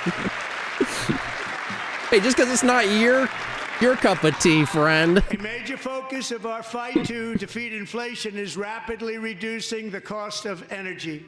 The previous administration cut the number of new oil and gas leases by 95%, slowed pipeline construction to a halt, and closed more than 100 power plants. We are opening up many of those power plants right now. I still want to see the plan for better energy. Like, maybe better energy isn't even... Yeah, right? A little piece of heaven. Oh, is that the Avenged Sevenfold song? Now I gotta look it up. There's an Avenged Sevenfold song about putting a heater between her thighs, and it's because she's dead. Yep, it is a little piece of heaven, isn't it?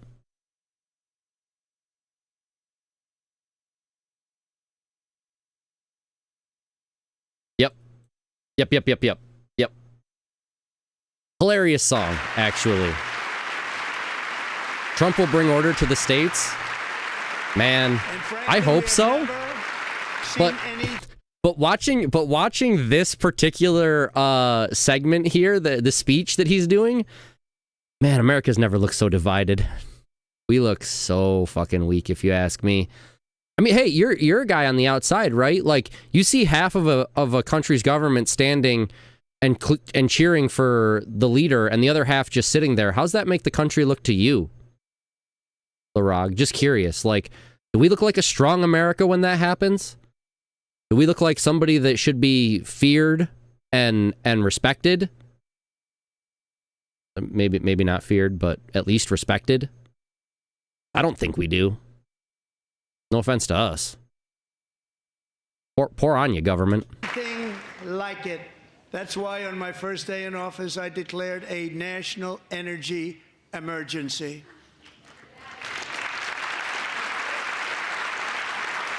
So I mentioned this back, not to anybody here, to my circles, before I even started streaming back 2020 or so when the pandemic hit. And they started like emergency whatevers, emergency executive orders and whatevers that they were doing. And now we've got an emergency on power, an emergency, like, cool. They figured out during the pandemic that they could just write emergency on the front of it and do whatever they want, it feels like. Keep that power forever, you know? It just always another crisis now that's how we can get the power. How about less signing things into emergency? That was pretty much necrophilia. Many times we have when more Biden was liquid here. Gold under our feet than any nation on earth, and by far. And now I fully authorize the most talented team ever assembled to go and Your get opinion, it. sir? It's called Drill, Baby, Drill. Yeah, how does this look to anybody who doesn't live in America? Are they thinking strong America right now? Asking for a concerned American. That concerned American is me. Natural gas pipeline in Alaska, among the largest in the world, where Japan, South Korea, and other nations want to be our partner with investments of trillions of dollars each. There's never been anything like that one.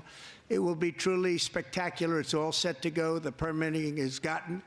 And later this week, I will also take historic action to dramatically expand production of critical minerals and rare earths here in the USA.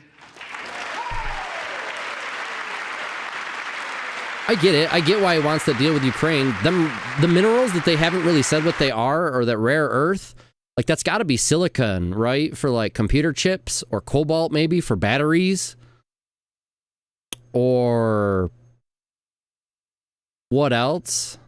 None of this makes the... Yeah, see? I'm sad, but also glad that I'm not the only one who sees this. But welcome in, Dr. Vimes. It's good to see you. Appreciate you being here today. We will not only be reducing the cost of energy, but we'll be ending the flagrant waste of taxpayer dollars. Thank you so much for that follow, LaRog.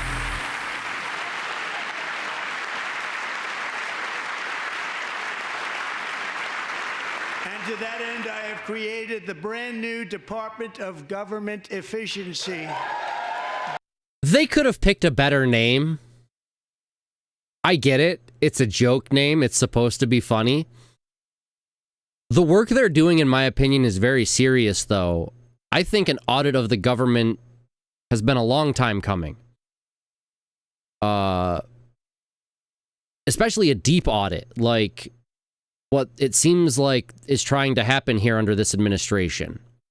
And honestly, I'm pretty okay with that. We could even do it more often if you want, guys. Like, I would like a deep audit of our government more, if I'm honest. I think that part of the problem is between like 1950 and 1990, things were getting worse, except for none of it was coming to light yet. And so the government went largely unchecked in that era, like the 50s to the 90s. And we should be putting more scrutiny on what our government is doing. Now, is Doge the way to do it? Should he have named it Doge? I don't know. What does that even matter? We don't even live on a gold standard, which some may claim is the reason the economy is as shit as it is. Some Fibonacci sequence of numbers. That's not actually what it is. The Fibonacci sequence is different, but like, yeah, I agree with you too, Dr. Vimes. You can't just fire half the staff and then say, "Oh, well, we got rid of the waste." Like, no, there should be an actual audit. I don't think Doge is going about it the right way. I don't think the name is good, but I think it's something that does need to be done. Now, how we get it on track to do it the right way? I wish I had that answer, man. I really do. But I don't. I don't know. I don't know how we go from meme-ass Doge to something that actually will help cut the bloat of our government. Because I think there's tons of government bloat. Probably right across every country in the world. But honestly, as far as governments go, I'm really only concerned about mine at the moment. So. Doge. Perhaps you've heard of it. Perhaps. Oh yeah, we've heard of it. Can't not hear about it. It's super dumb. I mean, Which is the name. headed by Elon Musk, who is in the gallery tonight. And I'm not even sure it should be headed by a guy like Musk, but I guess somebody's got to do it, right? So Doge is another one of these American Trump things that have happened that I'm like, this sounds like a great idea in practice. Is it being implemented in the right way, though? I don't know. Some things I think no. Other things I think maybe. Guess we'll just have to see.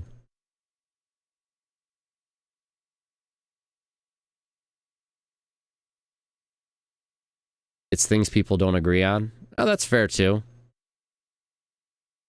I agree. I agree with that.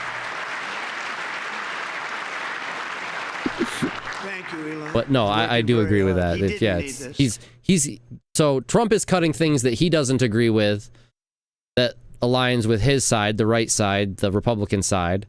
And then when the Democratic guy gets in next term or a couple of terms or whatever, he'll do things that are on the other side and that are for his side, but against the other side.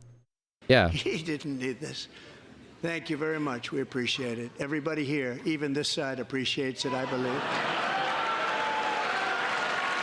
They just don't want to admit that. Hell yeah. Just listen Divide to our some of country. the appalling waste we have already identified.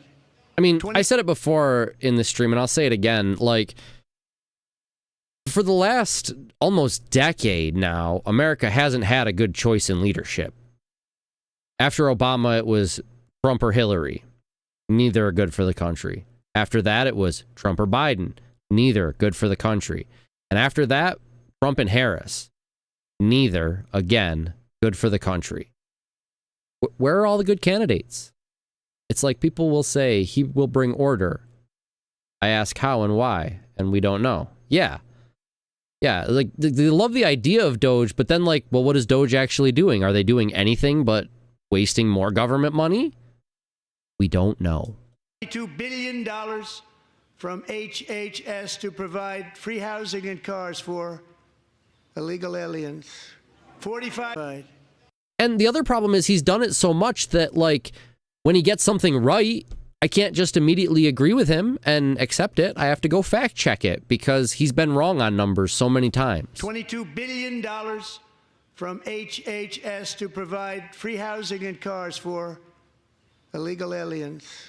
$45 million for diversity, equity, and inclusion scholarships in Burma. $40 million to... The other real question is, like, is that what that money was going towards? And now I know you can, like, maybe make a case where, like, well, isn't that the point? A little bit. But I mean, you know, what if that's how the CIA is funding, I don't know, whatever, some black operation in where do you say, Burma? Like, to improve the social and economic inclusion of sedentary migrants. Nobody knows what that is. $8 million to promote LGBTQI+ in the African nation of Lesotho, which nobody has ever heard of. $60 million for indigenous peoples and Afro-Colombian empowerment in Central America. $60 million. $8 million for making mice transgender. that's wrong. This is another instance of Trump. He's going, and he's not sure where he's going. They're transgenitic mice, we've found out by now. This is the one thing I do know from this video. They're not transgender mice. People weren't making male mice into female mice in labs. They were crossing human DNA with mouse DNA to... Someone does, or how would they get the money? That's a great question. I'm not sure. I'm not sure which comment you're referring to that I made. I'm sorry. But you're probably not wrong. Someone's obviously shelling out the money. It's going somewhere. Although, is it? I've always thought at this level, money, like money that they talk about are just numbers on a page. Like 300 trillion in debt. Like, there's no money that signifies that. That's a number on a page. Like one giant EMP and that debt goes away. Like, you know what I mean? Like, oh, no one knows. Yeah, that's fair. Somebody does. Otherwise, they'd be getting the money. Hey, we're doing pretty good. How about you? Diffix? Great to see you here. We're watching Trump be Trump. This is real. $32 million for a left-wing propaganda operation in Moldova. $10 million for male circumcision in Mozambique. $20 million for the Arab Sesame Street in the Middle East. It's a program. $20 million. See, doesn't that sound like a good thing, though? An HIV vaccine that worked? Like, sounds good to me. $1 million for a program. $1.9 billion to recently created Decarbonization of Homes Committee, headed up, and we know she's involved. Just at the last moment, the money was passed over by a woman named Stacey Abrams. Have you ever heard of her? I've heard of the name, but I don't recognize it. $3.5 million consulting contract for lavish fish monitoring. $1.5 million for voter confidence in Liberia. $14 million for social cohesion in Mali. $59 million for illegal alien hotel rooms in New York City. He's a real estate developer. He's done very well. $250,000 to increase vegan local climate action innovation in Zambia. $42 million for social and behavior change in Uganda. That's very true, too. How can we know it's a waste? Well, so a little counterintuitive to my argument about Ukraine and their people being people, and we should be supporting them because, well, people dying sucks. Contrary to that, I'm going to say I think America's money needs to stay in America. more so than all these foreign things that we're giving it to. Like, if it truly is going to LGBTQI plus in whatever that country was, cool. I don't care about LGBTQI plus in whatever that country was. I'm an American. What about the homeless veterans that live under the bridge an hour from my house? That's made up. I don't know if there are veterans living under a bridge an hour from my house, but you get the idea.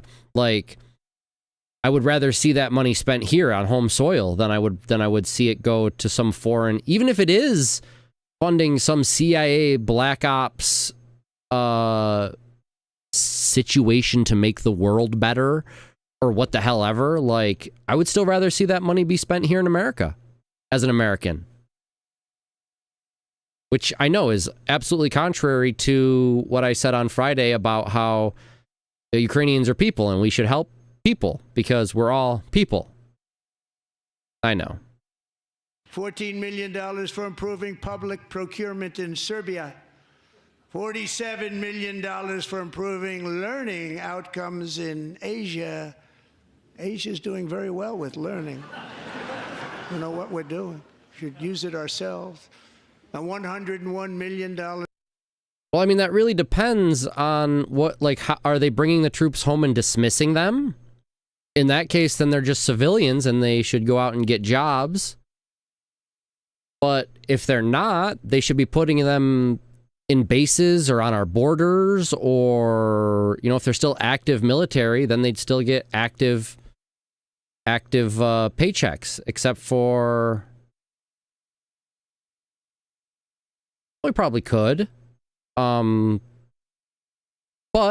I also don't want to pay more into the government. So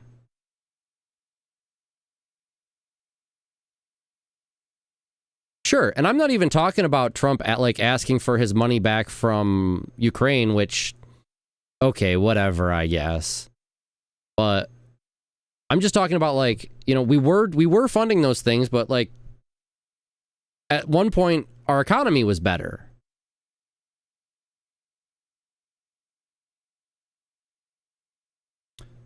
Well, now, see, I kind of think that, you know, Ukraine had nuclear weapons back in 91, 94, somewhere in there, 1991 to 94. They had nuclear weapons. And part of their being their own country was giving up those nuclear weapons. So, they gave them up not only for their independence and to become Ukraine, but they gave them up with the promise that Western nations would come to their aid if Putin ever did anything dumb, if Russia ever did anything like invade. And now they've invaded. And shouldn't we all be standing on our 94 treaty that de-armed them? Because otherwise they'd have nukes and maybe Russia wouldn't have invaded them. Yeah, exactly, Mike. Exactly. Like, if you want to go by that figure or by that accord or that agreement, aren't we breaking it so hard right now? And again, I don't want to just mindlessly funnel money into Ukraine either. Like I just got done saying about some of these other things that Trump is finding as excess. I'd rather the money be spent here or for Americans, but we got to uphold our accords, right? Like, if we don't come to Ukraine's aid with this after we disarmed them or they disarmed themselves. Well, see, I don't even think Zelensky doesn't want to stop the war. I think that he just wants some more assurances that like, if Putin breaks his agreement this time, that everybody else is going to step up. Because really we've given them money and weapons, but other than that, we've let Ukraine fight their own war. And obviously that's not working for Ukraine. So I see both sides of it. I understand why Zelensky wants more than just a signature on a paper. And I understand why Trump, trying to be the middle guy, trying to get Russia to the table even to begin with, has to remain entirely neutral. Because if you're not entirely neutral, you're never going to get Russia to the table. They're just going to say, nah, fuck it, don't care.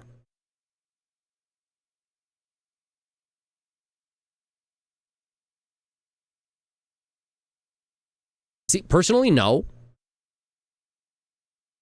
I wouldn't, if I were the president, I wouldn't have handled any of the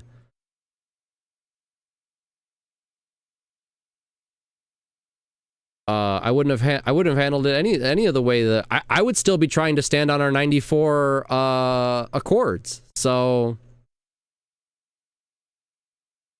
I don't know if he doesn't understand that or not. No. The U.S. was invaded. We would never surrender. As a matter of fact, I've said it a few times that my acre and a half here on my homestead is the most important acre and a half in the entire world, and I will defend it to my death.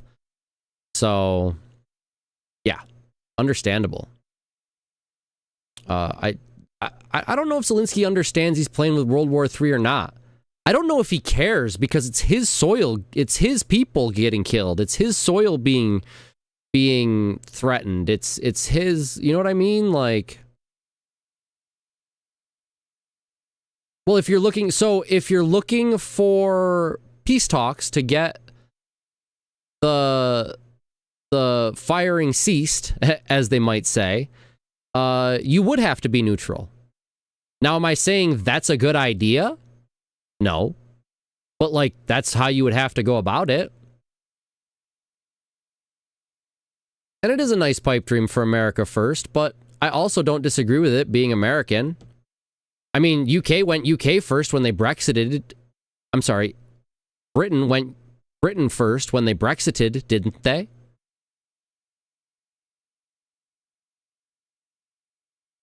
UK said, okay, we're taking back the US. How much territory would you be willing to give up for peace? Well, see, and that's, you know, it's funny you mentioned that, Mike, because I brought that up to some people around my personal circle, and they told me that was comparing apples to oranges, and I just kind of went, huh? How is that comparing apples to oranges at all? To me, that's like same, but different, but still the same.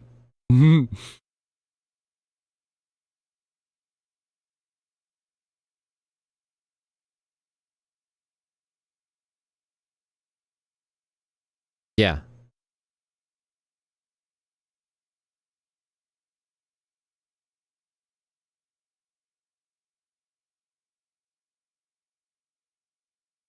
I don't think Putin cares, honestly. When it comes right down to it, I don't think Putin cares whether he starts World War III or not. Especially after watching the 2-hour, well, I watched an hour of the 2-hour interview that he did with Tucker Carlson. He wants the USSR back, baby. Like, he never said that outright, but like the way he talks about old borders and like that's why he has claims to the Ukraine, like he wants the USSR so hard.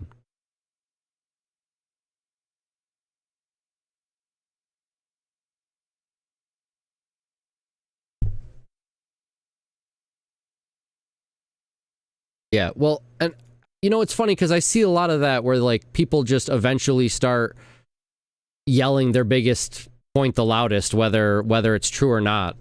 Again, I was having conversations over the weekend with some people, and I got hammered with I think and I feel, and I'm like, cool, where are the facts to that?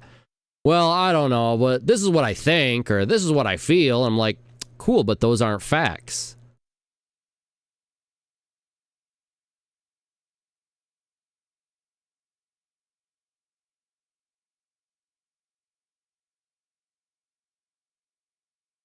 Why do people think they can be the biggest world power, then suddenly pull out of anything a bully? A lot of anything and bully all its neighbors, still be seen as strong. Yeah, well, for the record, I haven't really seen America as strong in a while, and that's coming from American on the inside, unfortunately. I think this is a great point that America is not strong. I mean, look at how divided our government is. Can you even tell me that our government could make a fucking decision if somebody came and invaded us? Or would they just stare at each other's asses and say how the other one's doing it wrong?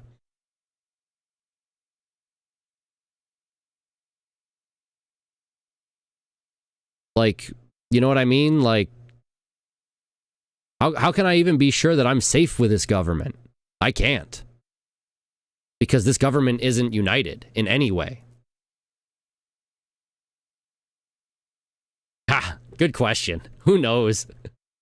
What I do know is we got ads starting here soon, and I've got to go get some more water and use the bathroom again because I've been drinking so much water. So we are going to continue with this speech. I was trying to find a descriptor word, but I couldn't.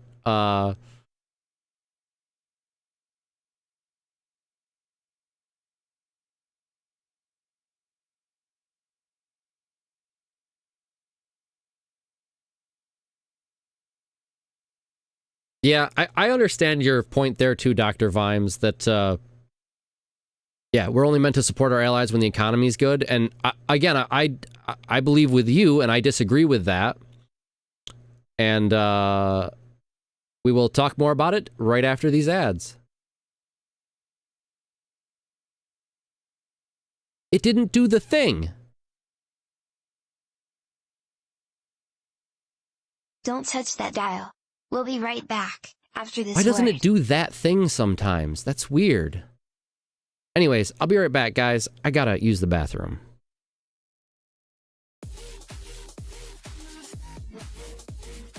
The Warhammers, the Space Marines, the Heresy Stompins. We're doing that stuff. How you guys doing today? I'm pretty tired for a Thursday, if I'm being honest. So we'll see how it goes. We might end up with a bit of a shorter stream. Or we might end up just getting that second wind here and, you know, sending it. Not Photonic so much, as it is not Friday. He has prior engagements in the morrow, so he will gracefully bow out whenever he needs to at no... Probably around 10 or so, if we're still streaming. What's the word I'm looking for here, man? Like, at no negative to us. Well, the negative will be that you're gone. But like, no discretion, maybe? Discretion. I don't think discretion is the right word either. Why am I having such a bad time with my words right now? You're tired. Hey.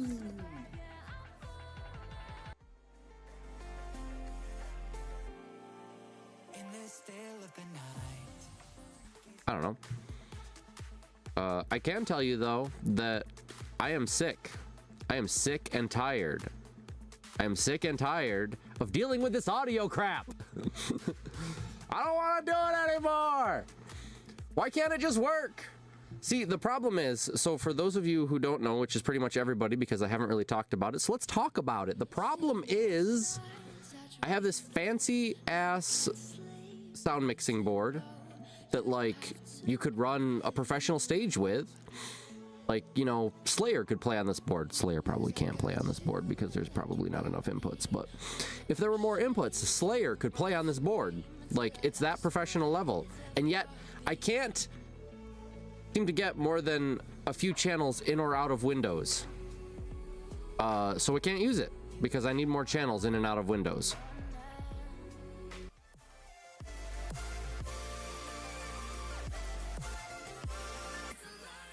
Give you a shouty. I know how to do those. Baldur's Gate 3. Oh man, everybody's playing Baldur's Gate 3 all of a sudden. Guys, I want a Baldur's Gate 3 campaign with somebody. Guys, I'll play Baldur's Gate. Guys. Where's my invite? I'm a sad panda.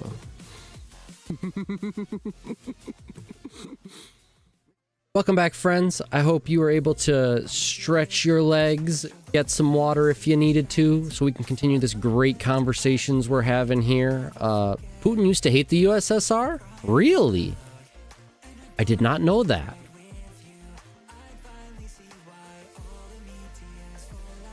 I didn't miss anything before the end, right? Nope, just heck yeah. But yeah, so yeah, like I mentioned before about the allies with Ukraine thing, I think we should all, and by all I mean all the Western countries, I think we should all be. Well, see, I was just about to say, I think that that we should be standing on our 94 agreement with Ukraine. They gave up their nuclear weapons for the West's protection. That is my understanding of the agreement that happened in like somewhere between 1991 and 1994. And Ukraine held up their end by having nuclear disarmament, and they don't have nukes anymore, and they don't have nuclear technology. And now we should be upholding our end. And nice. If any time to use it, it's today, right? Like, yes, this is exactly what this is for, actually. That makes sense. Fair. Anything to stay in power? Well, I mean, he just stops the elections from happening to stay in power. But anyway, but yeah, well, and then currently his ideology, at least as of last year when Tucker talked to him, and I like, because Tucker interviewed him, but Putin did most of the talking in that interview, obviously telling us what we wanted to hear, being that, or maybe some of what we wanted to hear, being that we were Western news, but yeah, today is that day. But yeah, I mean, clearly he thinks that like the USSR needs to go, or we need to go back to those borders. Like he was stuck on 1654 borders and shit like that. And I'm like, and I bring up the same argument. Well, cool. If we're talking about old borders, then Britain has a claim to America. Like, if that's how we're gonna do it, then Britain has a claim to America. Like.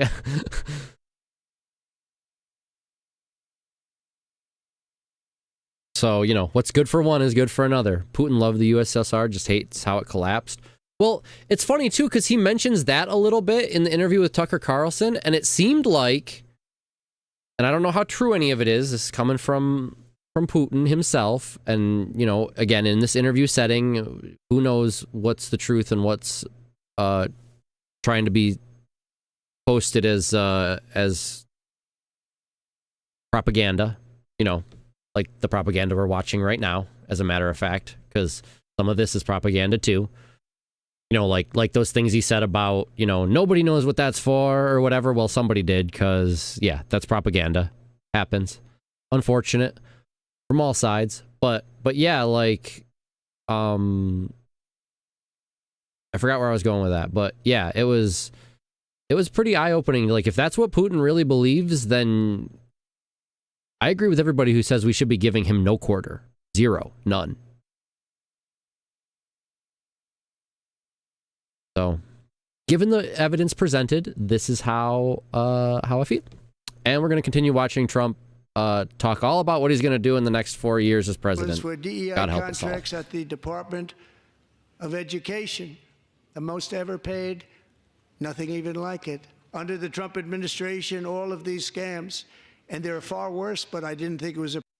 Well, no, I wouldn't. And that's exactly, yeah, you are making a great point, Dr. Vimes. Yeah, both Russia, both America, both, honestly, even it sounds like the Ukraine has broken their own peace deals with Russia a few times, like, or whatever. Like, all these deals have been broken by really all the parties at some point. appropriate to talk about them. They're so bad. Many more have been found out and exposed and swiftly terminated by a group of very intelligent, mostly young people, headed up by Elon, and we appreciate it. We found hundreds of billions of dollars of fraud. Again, how true is any of that? Like, I guess I could go and try to substantiate some of these facts, but like, until I do, I look at them as like, okay, I guess. I guess I don't know if I believe them or not.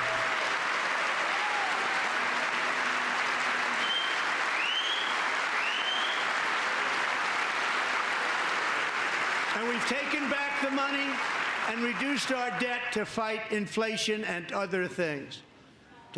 Why is Pelosi even still in office? Haven't we enacted age limits yet? Like, any decision she makes definitely isn't for the good of the people in their 20s and 30s who are going to have to deal with it for the next 30 years. She does not care at all. She's about to die. Fuck, next 5 years maybe? For her, it's all about how much money can I get while I'm still in this position. That shit should stop immediately. Taking back a lot of that money. Yeah, We got well, it just Trump's in an idiot time. in that respect, This but is we knew just that the already. beginning. Hell, I don't even like hearing the guy talk very much, but this is the second video I've watched with him blabbing on about stuff. And I even voted for the guy both times. Again, our options weren't good any of the last 3 years. So, The Government Accountability Office, a federal government office, has estimated annual fraud of over $500 billion in our nation, and we are working very hard to stop it. We're going to. We're also identifying shocking levels of incompetence and... of course, you know, we all know he did call Zelensky a dictator, but we also know that, like, 3 days later, he's like, I didn't say that. So, like... again, I don't think Trump should be our president either. We didn't really have much of a better choice, though. I bring it back to, where are the good candidates? Where are the FDR type of candidates, or the Abraham Lincoln type candidates? Where are the good candidates? And I can't speak much more than the Obama era because I wasn't old enough to understand and be into politics before the Obama era of presidents. I was still a child in school before then, with even less knowledge than I have now of the world at large. So, probable fraud in the Social Security program for our seniors, and that our seniors and people that we love rely yeah, I know. on. Well, that's the thing about Trump, right? Like, he likes to sensationalize things. That's why every time he says numbers, I'm like, but is it though? And not enough people do that. Maybe even especially with him. Like,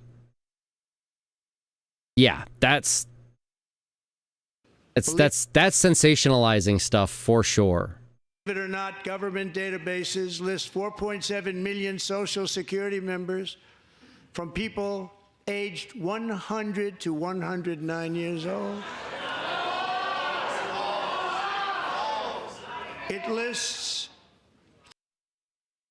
And some of that might be because we've all had to go to direct deposit, right? Like,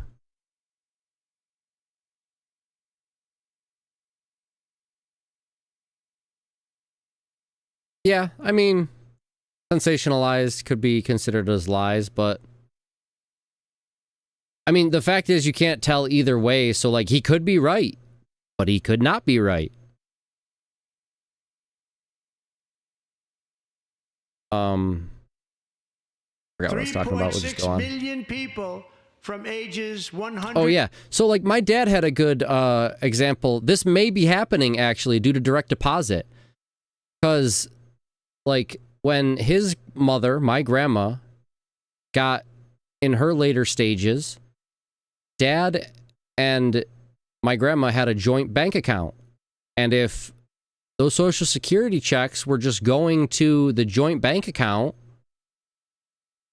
and Grandma died, and we decided to just bury her in the backyard like you're not supposed to do and it's illegal, those checks would have just kept on coming to the joint account. Dad would have had access to the money. He could have taken it out. Not that he would. He's a more upstanding guy than that. But, like, he could have. If nobody ever told the government that my grandma had died, like, she could still be getting checks.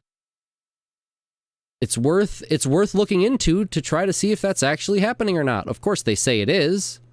110 But to 119. I don't know any of them. I know some people that are rather elderly, but not quite that elderly. 3.47 million people from ages 120 to 129. 3.9 million people from ages 130 to 139.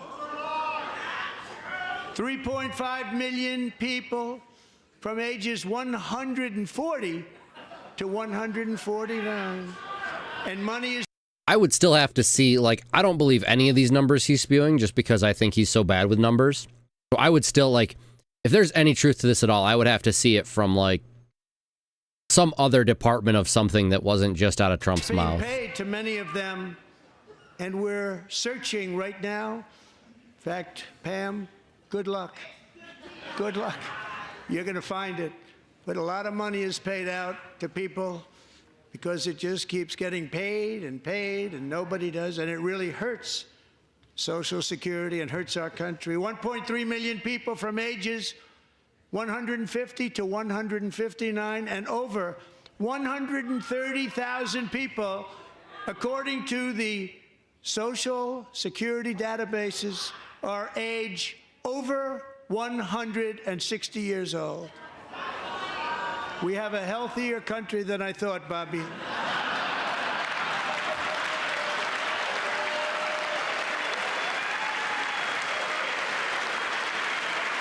Yeah, I would like to know how true that is or not.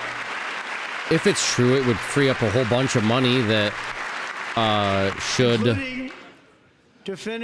be able to be redistributed, but is it true? Sounds good. One person between the age of 240 and 249, and one person is listed at 360 years of age. More than 100 years. I'm going to be honest, I don't want to live that long, ever. Shoot, I barely want to live the 80 years I'm pretty much guaranteed nowadays. It's not going to be pretty. By slashing all of the fraud, waste, and theft we can find, we will defeat inflation, bring down mortgage rates, lower car payments and grocery prices, protect our seniors, and put more money. Yeah, we're not gonna, though. Like, things don't ever go back down, guy. We're not dumb. We are not dumb. Ah, yes, more divided America. Good for our enemies. And today, interest rates took a beautiful drop, big, beautiful drop. It's about time. And in the near future, I want to do what has not been done in 24 years, balance the federal budget. We're going to balance it. Are ya? Sounds great now. Will it be great later? Let's find out.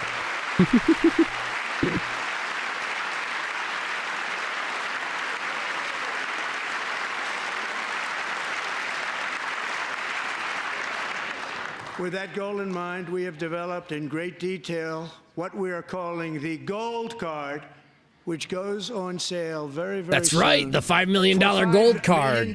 Get right into the U.S., no problem. Doesn't matter who you are, just $5 million. To buy a path to U.S. citizenship. It's like the green card, but better and more sophisticated. And these people will have to pay tax in our country. They won't have to pay tax from where they came. Yeah, that sounds more correct, Dr. Vimes, for sure.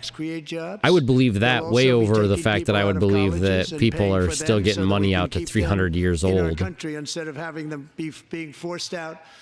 Number one, at the top school, as an example, being forced out and not being allowed to stay and create tremendous numbers of jobs and great success for a company out there. So while we take out the criminals, killers, traffickers, and child predators who are allowed to enter our country under the open border policy of these people, the Democrats, the Biden administration, the open border insane policies that you've allowed to destroy our country, we will now bring in brilliant, hardworking, job-creating people. They're going to pay a lot of money, and we're going to reduce our debt with that money. It'd be nice if it were true. You know, reducing debt, I mean. That'd be nice. Americans have given us a mandate for bold and profound change. For nearly 100 years, the federal bureaucracy has grown until it has crushed our freedoms, ballooned our deficits, and held back America's potential in every possible way. The nation founded by pioneers and risk takers now drowns under millions and millions of pages of regulations and debt. Approvals that should take 10 days to get instead take 10 years, 15 years, and Hey, I even didn't 20 give years him before that. you're rejected. I mean, I guess technically I did Meanwhile, we because I have voted for hundreds of Trump, but thousands of like, federal workers who have not been showing up it's to like work. it's like I said before with the feds getting fired and stuff. Like, brother, if you thought our data was safe before, have I got news for you? Let's talk about how Equifax, the #1 credit reporting bureau, got hacked. Like, what was that? 2017, 2016, and lost millions of people's data. Our data's fucked anyway, bub. Like, it's the same way that, like, back in the day, my parents were like, I don't want to do banking online because then my information's on there and it's out there. And I'm like, guess what, guys? Your information's already online. It's already out there. You might as well take advantage of the stuff they're giving you. Like, yeah, all our data's screwed. It's been for a long time now. My administration will reclaim power from this unaccountable bureaucracy, and we will restore true democracy to America again. Sure you will, guy. 4 years later, nothing's changed. Shocker. We'll all be shocked. We'll all be just so shocked. The most shocked. And any federal bureaucrat who resists this change will be removed from office immediately. Because we are draining the swamp. It's very simple. And the days Again, of sounds rule good, by but, you know, there are unelected rules to that, bureaucrats so. are over.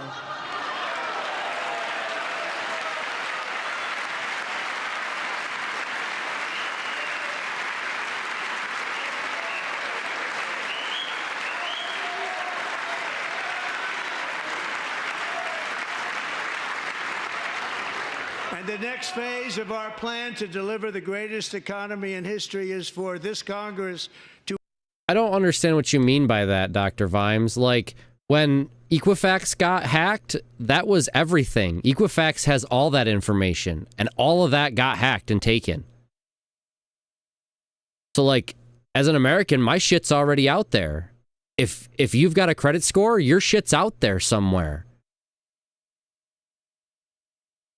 Like, I don't see what do you mean to this degree? Like, the degree that they have our social security numbers because Equifax needs that shit for our credit reporting? Because, like, which part of the data didn't they have before that they have access to now because a Doge has access to it? I don't know. I'm asking sincerely because I don't know. I don't understand live data, I guess. Like, it's not right now data. I mean, it was in 2017 when it got stolen. I'm just confused is all. To pass tax cuts for everybody. They're in there. They're waiting for you to vote. And I'm sure that the people on my right, I don't mean the Republican right, but my right here, I'm sure you're going to vote for those tax cuts because otherwise I don't believe the people will ever vote you into office. So I'm doing you a big favor by telling you that. But I know this group is going to be voting for the tax.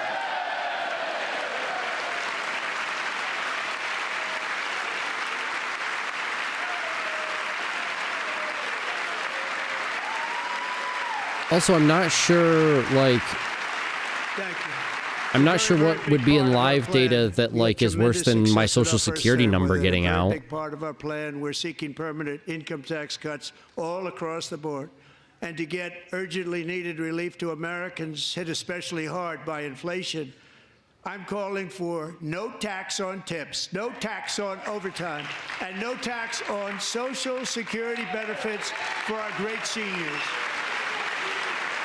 That sounds good, but I don't think he's done any of that, actually. As a matter of fact, I've seen quite a few news things that have said that, like, yeah, he said that, but none of that have been in any bills recently either. I forget what the hell they just passed not too long ago. That everybody was like, well, that's where it is. That's in that. Well, it wasn't in that. So, are we getting that? Or is that more fluff? Good question.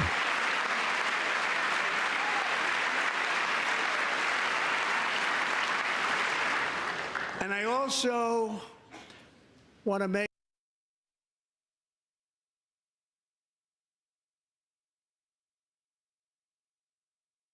Wanted to do a land grab, or wanted to know someone's medical health. Sure, I still don't see how that how does that information, other than the land grab thing, which again, come try to take my acre and a half, I fucking dare you. But like, how does one's medical health, I guess it would matter for like,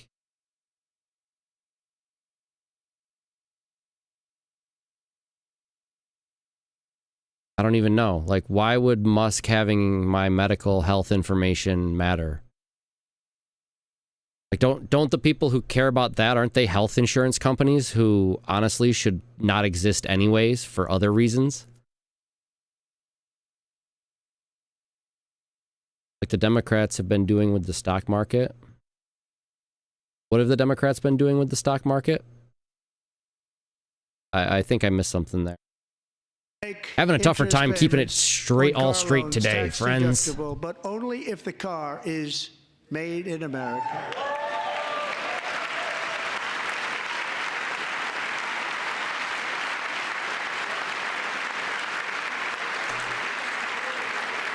You're talking about the insider trading of the stock market? Yeah, I don't think that's just Democrats, but up all over the place. Deals are being made.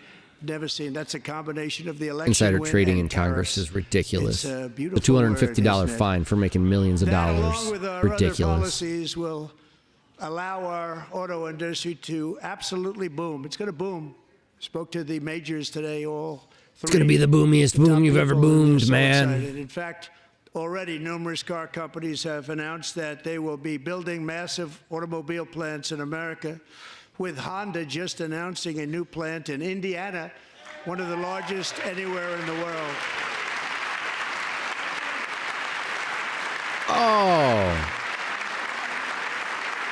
Oh, well, yeah, I mean, okay, I guess.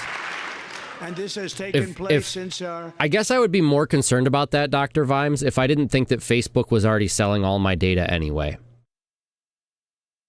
Or any car insurance company that I get a quote from, and then all of a sudden I have spam out the wazoo because they sold my data too. Or... yeah, I guess those are the only two I have, like, off the top of my head, but, like, that's happened. Or, like, you put your phone number in somewhere for, like, a sweepstakes, and all of a sudden you're getting all these spam calls about stuff. They sold your data, too. Like, I guess I'd be more worried about that from Musk if it wasn't happening 24/7 from almost every company on the earth already. Great victory on November 5th, a date which will hopefully go down as one of the most important in the history of our country. What happened on November 5th? I wasn't paying enough attention.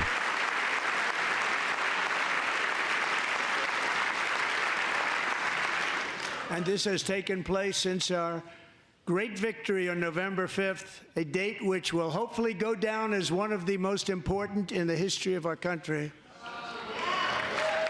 But see, to be fair, Dr. Vimes, the other side is going to try to out that secret anyways if they get wind of it.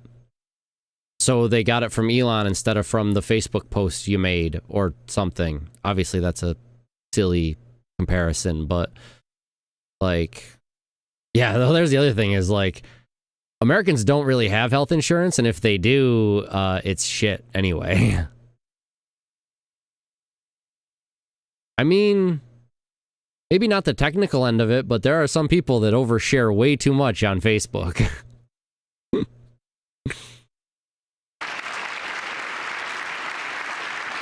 In addition, as part But of our I do tax see what you're cuts, saying now, we Dr. want to Vimes. cut Like, taxes they on could be used in a domestic court of law production against and somebody or all whatever. manufacturing.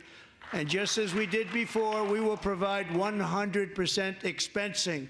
It will be retroactive to January 20th, 2025. Nice. And it was one of the main reasons why our tax cuts were so successful in our first term, giving us the most successful economy in the history of our country. First term. We had a great first term. I don't know about those claims either. I would have to go If you look don't those up make to your see if that was product in true. America, however, under the Trump administration, you will pay a tariff, and in some cases, a rather large one. Other countries have used tariffs against us for decades, and now it's our turn to start using them against those other. HIPAA doesn't prevent nearly as much as you think, actually. HIPAA only applies within the medical field.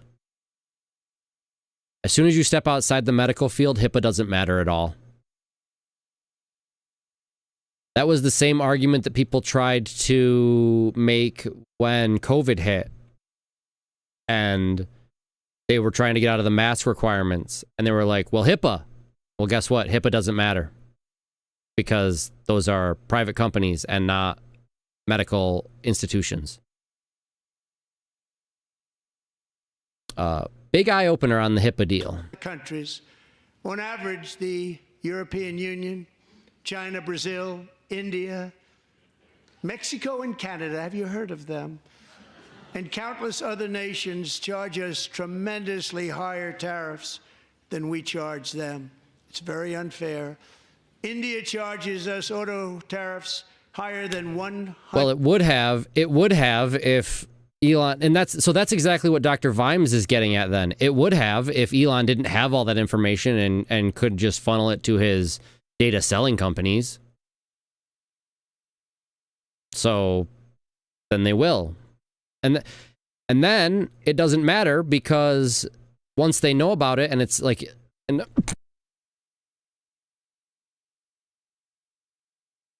pardon me, in a court of law situation, HIPAA doesn't apply because they've already got the information. It doesn't matter where it came from. And now HIPAA doesn't matter because they're outside of the medical field.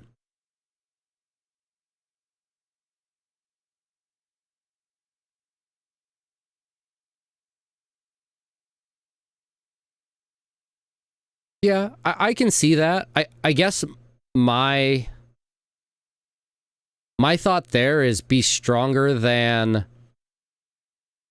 that pressure. Like, I don't care if I was dying. They'd still have to offer me a really good deal if they want my acre and a half. Like, otherwise, you can take it from my cold, dead hands and I won't care because I'll be dead.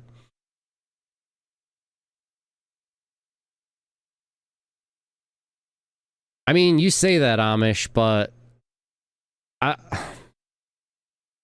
don't know about that. I think we're just better at, like, hiding that pressure in America. That's very true. Large companies could do some damage to employees, but hey, I already think large companies and corporations need to be regulated. I think that's part of the fucking problem in the world is that these large companies and these corporations have been let to do whatever they want for too long and get away with basically tax evasion, but because they wrote the tax laws that's not tax evasion. Like, I think some of these corporate conglomerate bullshit companies need the regulation. Like, even more regulation. So 100%. China's average tariff on our products is twice what we. Oh, I heard about that, but I can't remember what happened. They all rioted, right? Like, well, I say rioted, but I mean, like, they all didn't want that. They all voiced their opinions on that very, very vocally, right?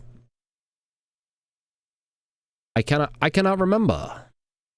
I remember he wanted to put one in Scotland, and I was pretty sure the people said nah. Well, now they're in charge? Hell yeah. See, that's funny because that's what I had said about Trump going too far. Like, if Trump goes too far, it's going to be Ukraine.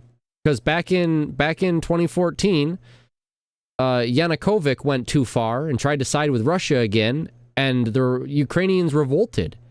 And that's partially the reason we're in the situation we're in right now. Like, it's so, like, you know, if Trump goes too power crazy, like, hopefully Americans will rise up and stop him. I know I will, even if I did vote for him to be in there in the first place. We charge them. Like these third term losers, like, get out of here. And South Korea. No, I think you're being sincere. I think that the pressure in America is more from it's less direct, is what I was saying. His average tariff is 4 times higher. Think of that, 4 times higher. And we give so much help militarily and in so many other ways to South Korea. But that's what happens. This is happening by friend and...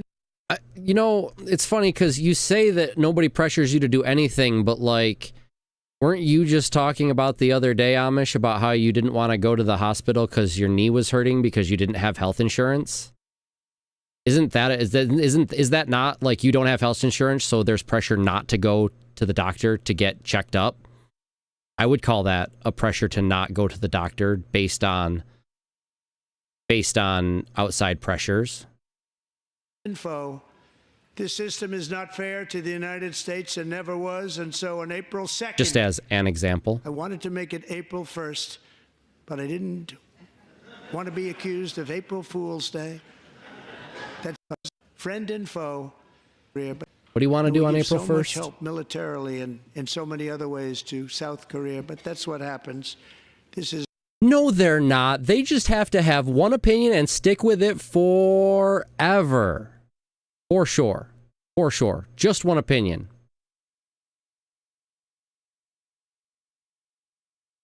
Well, sure, that's one way of looking at it, Amish.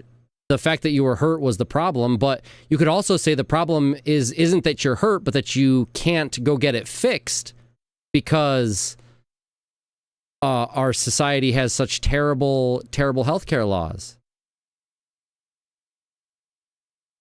This is happening by friend and foe.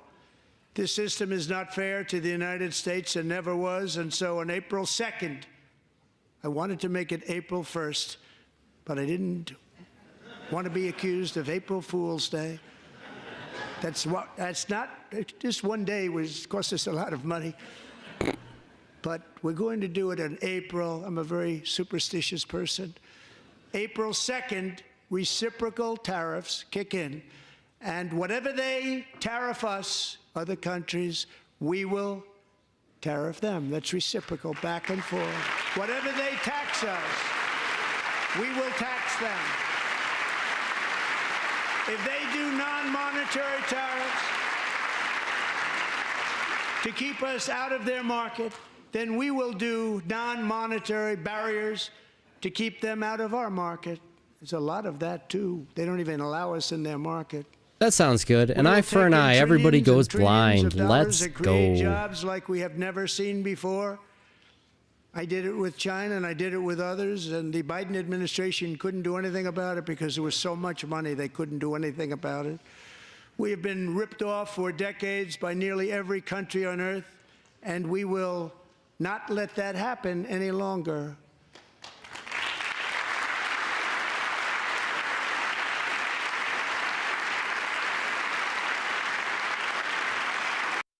Sure, and that sucks, Dr. Vimes. But also, without Trump's involvement, there's a link on my Discord in the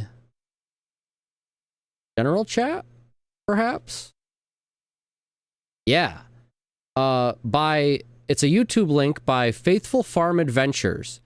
And it's a video about how his local government eminent domained his land. So, like, they just took it. Much has been said over the last 3 months about Mexico and Canada. And I get it. Trump's deal wasn't maybe government, but, like, yeah, that shit happens all the time, unfortunately, we have very large deficits with both people of them, being pushed but out. Even more and importantly, they've allowed fentanyl to come into our country at levels never seen before, killing hundreds of thousands of it our sure is. Twisting the truth citizens and sure is easy. Many very young, beautiful people destroying families. Who land? Well, there was a somewhere over in Wisconsin. There was like a farm guy, and they're widening a road, so they took his land because eminent domain.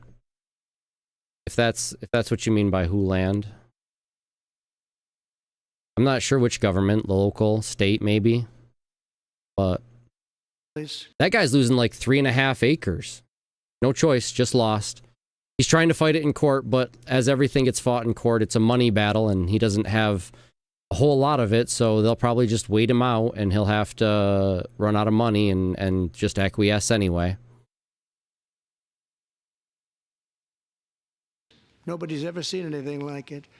They are, in effect, receiving subsidies of hundreds of billions of dollars. We pay subsidies to Canada and to Mexico of hundreds of billions of dollars, and the United States will not be doing that any longer. We're not going to do it any longer. Is it hundreds of billions? Or is it hundreds of billions over the whole time? Thanks to our America First policies we're putting into place, we have had $1.7 trillion Hey, funny, I of don't new think that either. investment in America in just the past few weeks. But yet the government will do what the government wants to do. And our economic policies that people of SoftBank, one of the most brilliant anywhere in the world, announced a $200 billion investment. OpenAI and Oracle, Larry Ellison, announced $500 billion investment, which they wouldn't have done if Kamala had won. Apple announced You don't know that, bud. $500 billion investment. Tim Cook called me. He Pardon. said, I cannot spend it fast enough. It's going to be much higher than that, I believe. They'll be building their plants here instead of in China. And just yesterday, Taiwan Semiconductor, the biggest in the world. That's really the reason I started this depropagandize the news type of situation. Like, it's all propaganda some way or another, especially when government's involved. Right, Trump company wasn't government, but that's no different than like those big land developers come in, they do my words are failing me. Suburban area type shit. And they've come in and my family watches Out on the Ranch with Dr. Lee every once in a while. And he's going through some eminent domain type stuff too, where all the land around him is being bought up for development into these community housing projects or whatever they are, like suburban areas, cul-de-sac type areas, and they're being pushed out. Mostly because of the infrastructure going up around them. But like, that's the case of a private company buying up tons of land to put like, around here, I think the company's like Biden Homes that does it, I think is the name of it. Biden? It might not be Biden. I can't remember now, but yeah, there's a company around here that like, they'll buy up huge plots of land and put like cul-de-sac after cul-de-sac after cul-de-sac after cul-de-sac type of neighborhood in. Like these cookie cutter houses. So I'm not surprised that you know, private companies who want land are doing things to push people out too. Is it right? No, but I'm not surprised by it. Most powerful in the world, has a tremendous amount, 97% of the market, announced a $165 billion investment to build the most powerful chips on Earth right here in the USA. Hooray! If that comes true or not. But that's why we need the raw earth.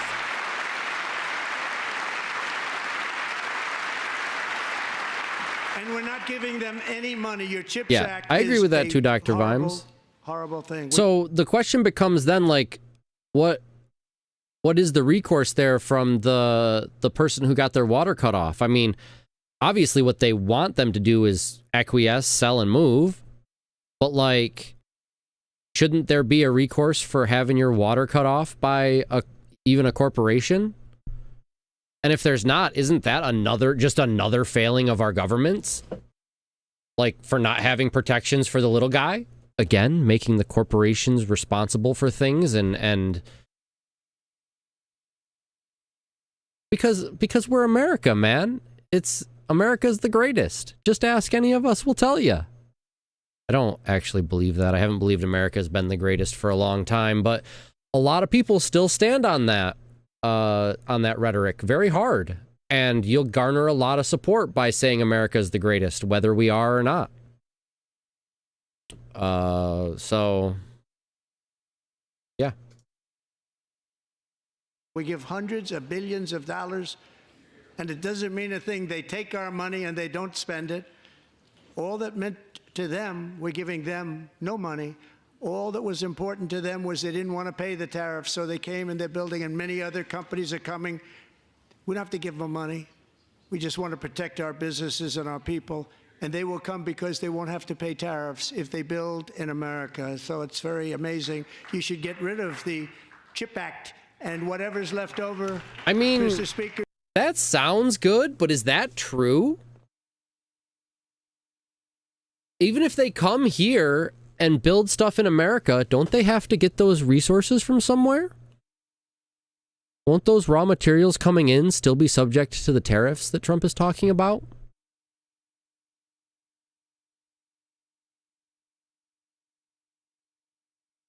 And again, I don't know. I'm like, this is a serious general question. Like, is that the case? Like, yeah, they come and they build in America, but we still need Ukraine's rare earth or whatever, so we got to import that.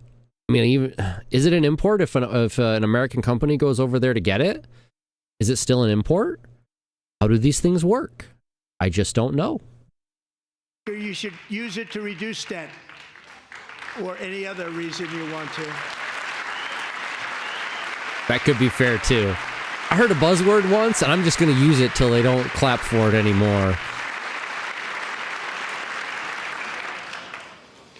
Our new trade policy will also be great for the American farmer. I love the farmer. Who will now be selling into our home market, the USA, because nobody is going to be able to compete with you. Because there's goods that come in from other countries and companies, they're really in a bad position in so many different ways. They're uninspected. They may be very dirty and disgusting, and they come in and they pour in, and they hurt our American farmers. The tariffs will go on agricultural product coming into America, and our farmers, starting on April 2nd, it may be a little bit of an adjustment period. We had that before when I made the deal with China, $50 billion of purchases, and I said, just bear with me, and they did. They did. Probably have to bear with me again, and this will be even better. That was great. The problem with it was that Biden didn't enforce it. He didn't enforce it. $50 billion of purchases, and we were doing great, but Biden did not enforce it, and it hurt our farmers. But our farmers are going to have a field day right now. So to our farmers, have a lot of fun. I love you too. I love you too. Pardon me. It's all going to happen.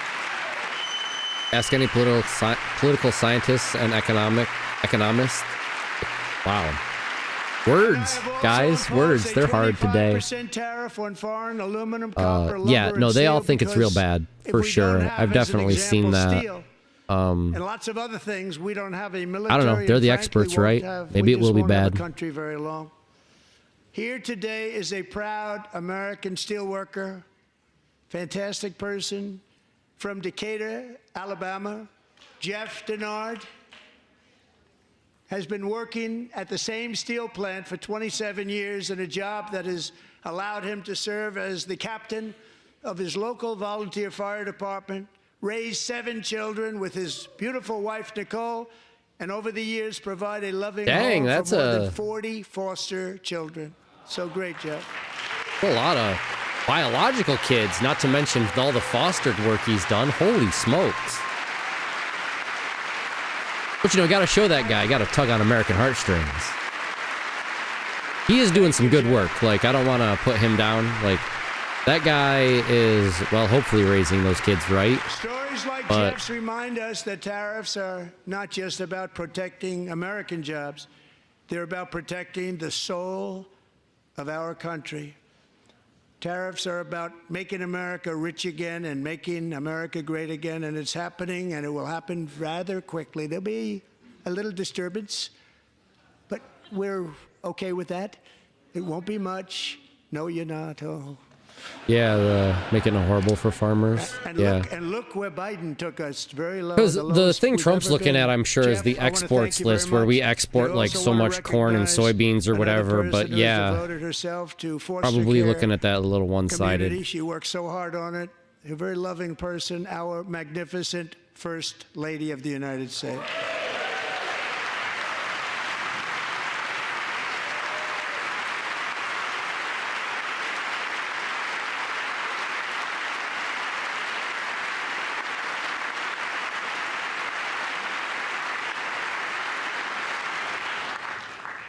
Melania's work has yielded incredible results, helping prepare our nation's future leaders as they enter the workforce.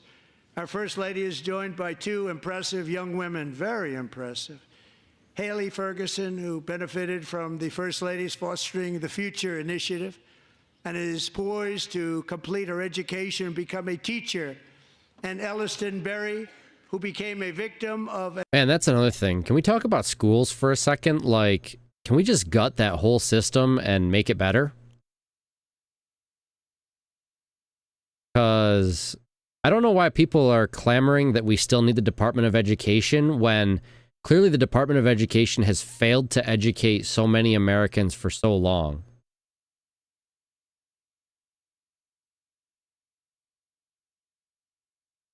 Yeah. Yeah, and with that, Trump thinks he has bargaining power. Because, well, it costs more now, so you better work with us and I'll bring the price back down. In reality, what people are going to do is going to go, your beans are too high? Hey, guy over there, what are your beans worth? I'm going to take his. I'm going to take his instead. An illicit deep fake image produced by a peer. With Elliston's help, the Senate just passed the Take It Down Act, and this is so important. Thank you very much, John. John Thune, thank you. Stand up, John. Thank you, John.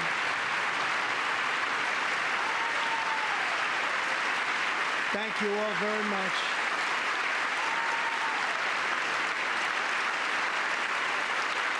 Thank you. And thank you to John Thune and the Senate. Great job. To criminalize the publication of such images online is terrible, terrible thing.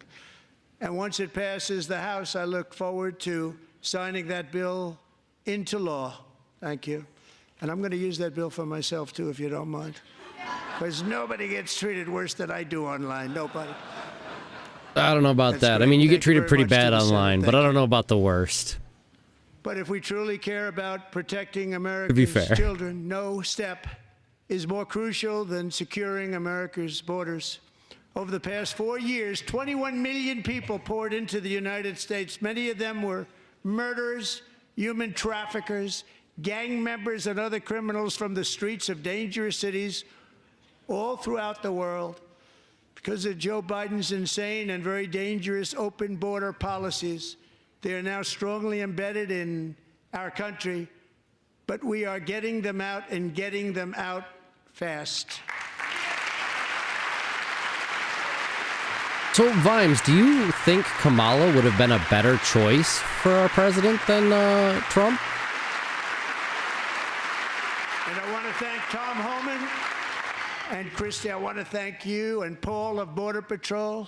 I want to thank you. What a job they've all done. Everybody, Border Patrol, ICE, well, law enforcement in general is incredible. We have to take care of our law enforcement. Have to.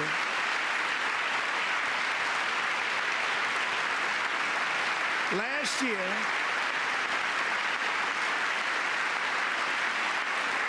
a brilliant 22-year-old nursing student named Laken Riley, the best in her class, admired by everybody, went out for a jog on the campus of the University of Georgia. That morning, Laken was viciously attacked, assaulted, beaten, brutalized, and horrifically murdered.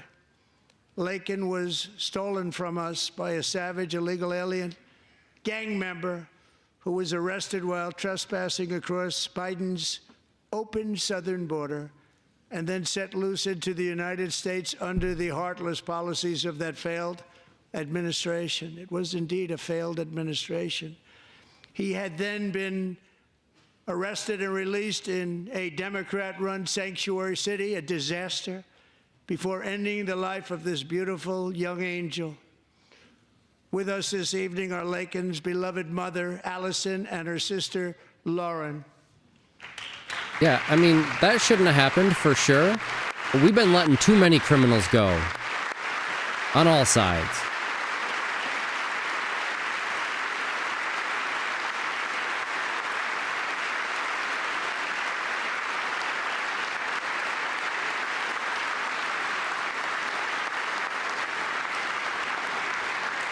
Last year, I told Laken's grieving parents. That's interesting, Dr. Vimes, because, well, I don't disagree with you on those things. I don't think she would have bullied her allies and caused a trade war.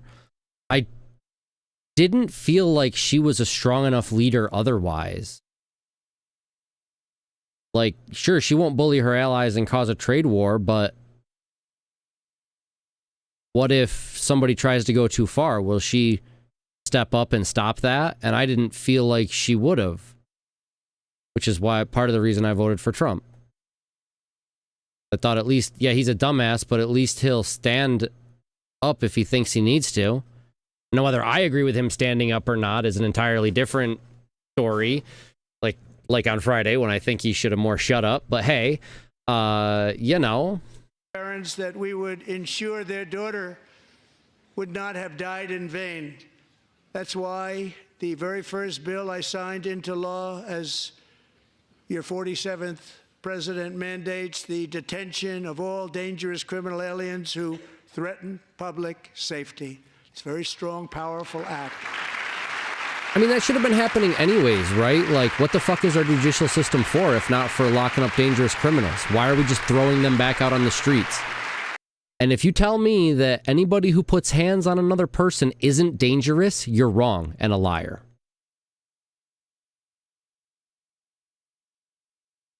This is true too. So, what would have been better? I don't know. I still think I'm going to stand on my convictions that nobody has been good for the presidency of the United States, at least since Obama. I'm not even sure Obama was that great for America, but I'm not really old enough to have understood everything that went on during his term. Act. So Allison and Lauren, America will never, ever forget our beautiful Laken Hope Riley.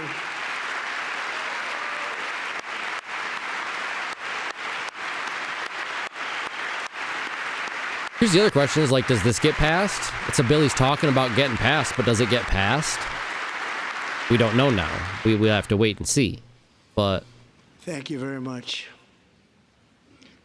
Since taking office, my administration has launched the most sweeping border and immigration crackdown in American history, and we quickly achieved the lowest numbers of illegal border crossers ever recorded. Thank you. well, he stands up for himself pretty good, to be fair.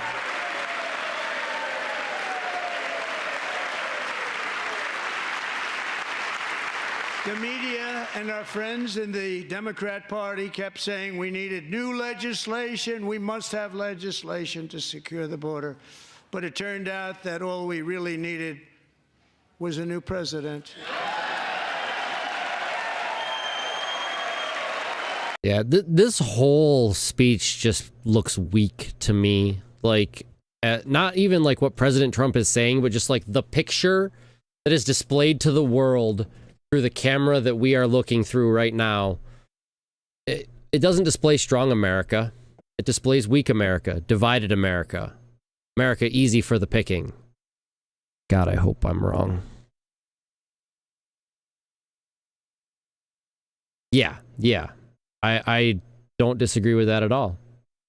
And we got ads starting soon, so we will put this on hold while they run, and I will be right back again.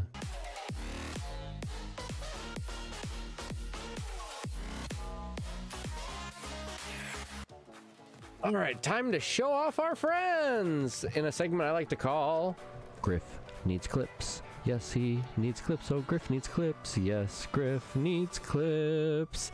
That's not actually what the segment is called. It just so happens that Griff is first and he needs clips. So the segment is Friends of the Avenged, and the idea is we're supposed to be showing off your clips at this point, so people know what you're gonna be like. You know, if they're gonna wanna know, they're gonna know if they're gonna wanna follow you. I mean, Griff's a cool guy. You should follow him. I'm here to tell you you should follow him, but that doesn't mean you have to. You should though.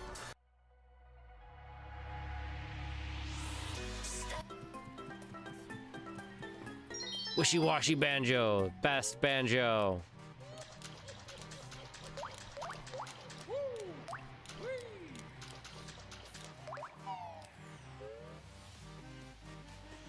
I love how sad he looks.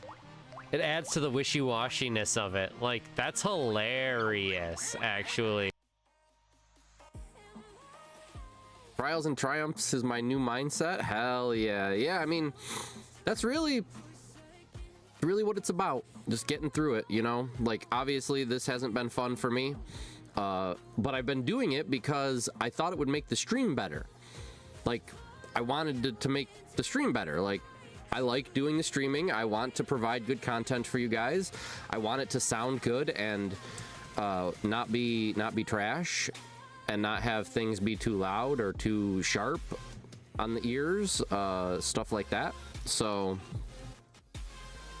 live and learn. We try some things. All right, I'm back, but got a few more seconds for the ads. I did have a thought on Dr. Vimes' On the World Stage thing when I walked away. I'll wait for the ads to be over to talk about it.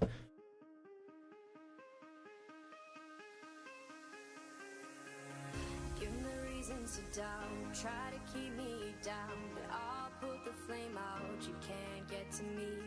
Throw your sticks and your stones, go break all of my bones, you won't ache my soul, you can't get to me. And there is no barricade that I can tear away. Shoot me down with fire away, away. But I'm a heavyweight. I'm a heavyweight. I'm a heavyweight. I'm a heavyweight.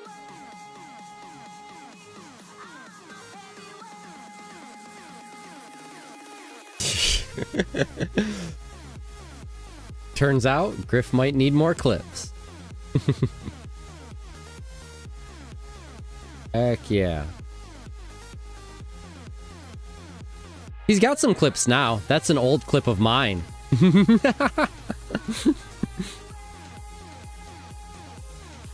That's okay. I don't really do the Friends of the Avenged anymore anyways, because nobody has clips, apparently. And I'm sick of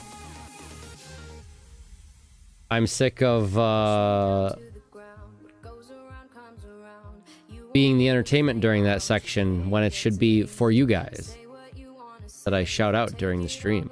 But I'm here to stay, no you can't get to me. And there is no barricade that I can tear away. Shoot me down with fire. Oh, because Mexico and Canada have open borders? Or open tariff things? We're gonna make Griff's clips great again. This is true. Yes, but you are the exception to the rule and not the rule itself. I also have a ton of clips. This is why I thought it was gonna be a great idea. And then, like, almost everybody I shout out doesn't have enough clips. So, oh well. Welcome back, friends. I was just quickly looking at the meme that Dr. Vimes posted in the Discord chat while waiting for you guys to return. I did have a thought while I was away using the bathroom about how on the world stage no one thinks the USA looks strong. I might agree with that on an individual level. Like, people in the world don't think USA is strong. Government's still gotta think it, though. Otherwise, why would aid to Ukraine be dependent on the USA? Why would European aid to Ukraine be dependent on the USA if they didn't think we were powerful? And maybe that's changed since Friday's blow-up. I haven't,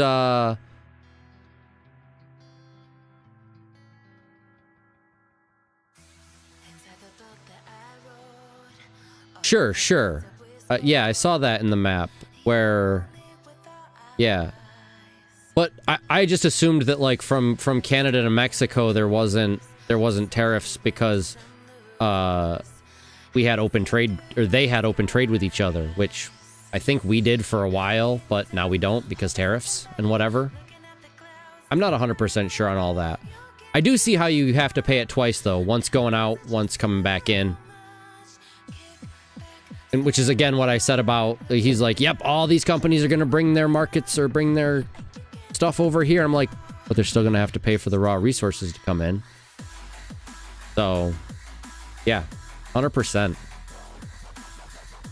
But yeah, so obviously some governments of the world still think America's strongest because they won't do anything without us.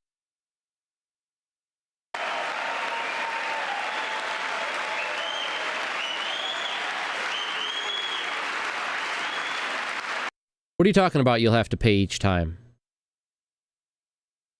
Your thing literally has an asterisk that says direct transfers from Canada to Mexico do not incur tariffs. So it's one time out when it goes out of US to go to Canada, and another time when it goes in. Or am I misunderstanding? That isn't what. Give me a second while I get to it. Yeah, or am I misunderstanding your thing here? Because, like, you pay once here when it crosses the border. That's a tariff we'll have to pay. Because Canada is also applying tariffs, so pay. It says right here that transfers from Canada to Mexico don't incur a tariff, so that's what this is. And then we pay once coming back in before it gets put into the engine itself. And I was saying that this must happen because Canada and Mexico have an open trade agreement. So no tariffs between Canada and Mexico. No, 3 to 4 on this chart is a direct. It's asterisk there. This 3 to 4 is they flew the rods after they were shaped and polished down to Mexico.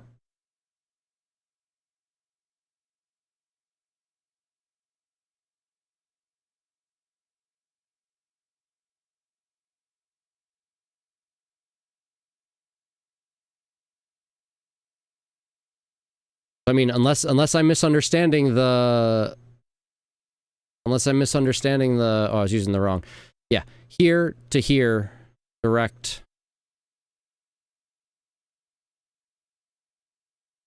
Yeah, that's what I was saying. Yeah, twice. Once at the border here, and once at the border here. So it'll be what, 40% technically, because 20 and 20 is 40. So things are like doubling in price. Well, going half as much again in price. Oops, that's not the right one. This one is. I just wanted to make sure I was reading it right. That's all. That's all I wanted to make sure is I was reading it right. Thank you. Joe Biden. I forgot what they were clapping over now. He flew illegal aliens over them to overwhelm our schools, hospitals, and communities throughout the country.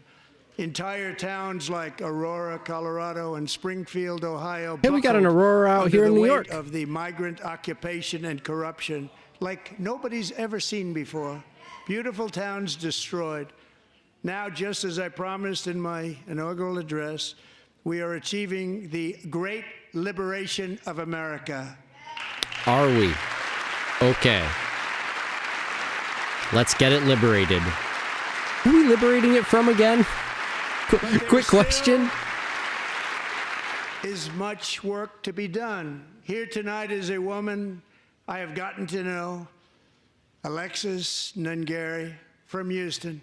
Wonderful woman. Last June, Alexis's 12-year-old daughter, her precious Jocelyn, walked to a nearby convenience store. She was kidnapped, tied up, assaulted for 2 hours under a bridge, and horrifically murdered. Arrested and charged with this heinous crime are 2 illegal alien monsters from Venezuela, released into America by the last administration through their ridiculous open border. The death of this beautiful 12-year-old girl and the agony of her mother and family touched our entire nation greatly. Alexis, I promised. I mean, there are some people who would be like, what are you doing letting your 12-year-old wander around? And that would just be like a... I'm not saying the mother is right or wrong for that. I'm just saying that people would bring that argument up. Like, it's your kid, you do what you want. But at the same time, like, there are people that would be like, why are you just letting your 12-year-old wander around your city or whatever? Like, and again, I don't have any opinions on that either direction. All I'm saying is there are people out there that would make that claim. That we would always remember your daughter, your magnificent daughter. And earlier tonight, I signed an order keeping my word to you. One thing I have learned about Jocelyn is that she loved animals so much. She loved... Well, I mean, like you've never seen before. That's one of those Trumpisms, right? Like, the greatest of all time. Everything is the greatest, like you said before, right? Like, Across that's Trump, Galveston trumping it Bay, up. From where Jocelyn lived in Houston, you will find a magnificent national wildlife refuge, a pristine... That's true too, KNS, but also, like, that's part of what Trump is saying here is, like, unfortunately, that happened, and it is not the time for that. And really, it should be. Like, we should have a safer America than that. We should be able to let our kids roam around our cities, exploring things like they did back in the 70s and the 80s. Like, without fear of, or as much fear as there is nowadays of, like, getting picked up in a van or whatever, like...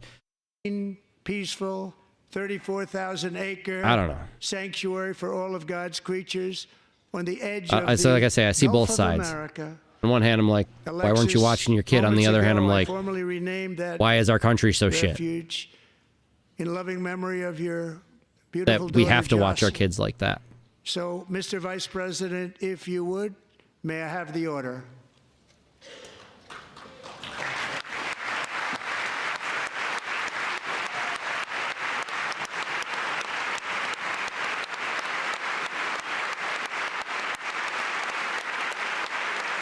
Oh, it's an order. What an order.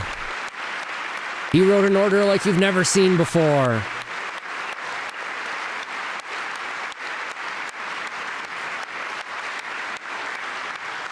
The best order. Thank you very much. All 3 savages charged with Jocelyn and Lakin's murders were members of the Venezuelan prison gang, the toughest gang, they say, in the world, known as Tren de Aragua. 2 weeks ago, Well, I know they probably update this shit all the time, but yeah, you're not wrong there, Dr. Vimes. More peoples, more criminals. The greatest order of all time. Nothing in history has ever been greater than this. We're the best. We're always the best. Nobody does it like we do it. Whatever it is, we don't even know. I officially designated this gang Yeah, along that's with fair. MS-13 and the bloodthirsty... Well, honestly, it should be safe because people should have more respect for other people on like a personal level. But we know that isn't the way the world works, unfortunately, so... Mexican drug cartels as foreign terrorist organizations.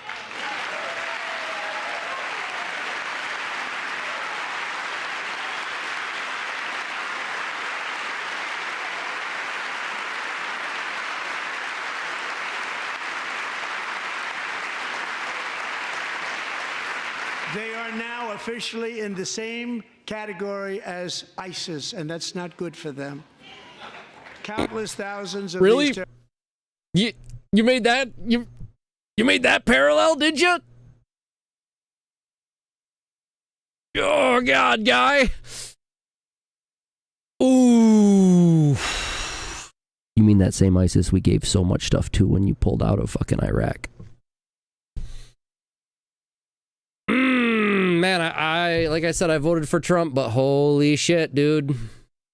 terrorists were welcomed into the U.S. by the Biden administration. But now every last one will be rounded up and forcibly removed from our country, or, if they're too dangerous, put in jails, standing trial in this country, because we don't want them to come back ever. With us this evening is a warrior on the front lines of that battle, Border Patrol Agent Roberto Ortiz. That's very fair. Great guy. Trump's too divisive, for sure.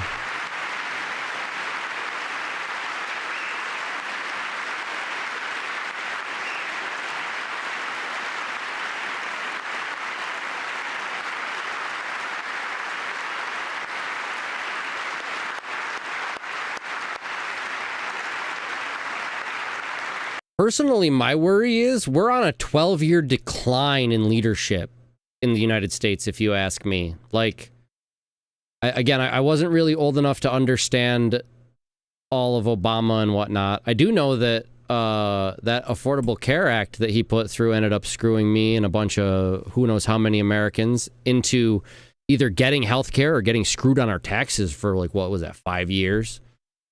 But like I said, man, there has not been a good candidate for leadership in this country for 12 years. Like, this president's not going to change that. Hopefully the next president will, but not if it's going to be like J.D. Vance versus Kamala Harris or some shit. Like, I don't think either of those guys are going to be good for the country either. Roberto and another agent were patrolling by the Rio Grande, near an area known as Cartel Island. Doesn't sound too nice to me. Sounds like a great place. What are you talking about? I want to go to Gunmen started Cartel shooting Island. at them. Roberto saw that his partner was totally exposed, at great danger, and he leapt into action, returning Yeah, you fire certainly can. and As long as you don't providing call me late for crucial dinner, we're seconds all for good. His fellow agent to seek Oh, I love me some D&D. Just Haven't barely. played it in way too long, but I have love some of D&D. the prints of that event, and it was not good. Agent Ortiz, we salute you for your great courage and for your line of fire that you took, and for the bravery that you showed. We honor you, and we will always honor you. Thank you, Roberto, very much. Obama was pretty conservative and not bad, but pretty warmongering. I almost feel like you have to be a little warmongering if you're in a position of power like this. Like a president of a country or something, because Thank you, the last thing you want to do is look weak, right? And I actually got to know him on my many calls. Oh, that's a to the bummer. border. He's a great gentleman. The I do love territory D&D. to the I haven't played that immediate south in- of our border is it's now probably been close to a dominated year now, entirely maybe by even a year and a criminal half. Cartels that murder, rape, torture, and exercise total control. They have Thank you so much total for that control follow. over a whole nation. posing a grave threat to our national security. Star War guy. The cartels are waging war on Wars America, guy. and it's Yeah, time yeah. for America to wage war on the cartels, which we are doing. Nice. Consider this me calling you for dinner. Heck yeah. Meatloaf and potatoes. We're having roast beef tonight, and I'm excited. 5 months ago, Crock potted all Mexican day. authorities, because of our tariff policies being imposed on them, think of this, handed over to us 29 of the biggest cartel leaders in their country. That has never happened before. They want to make us happy. First time ever. There is something to be said for We that. need Like, Mexico Trump's tariffs seem to have been spurred some things out of some countries, good, bad, or indifferent. Like, if that's true that Mexico gave up a bunch of their cartels, that would be for the greater good.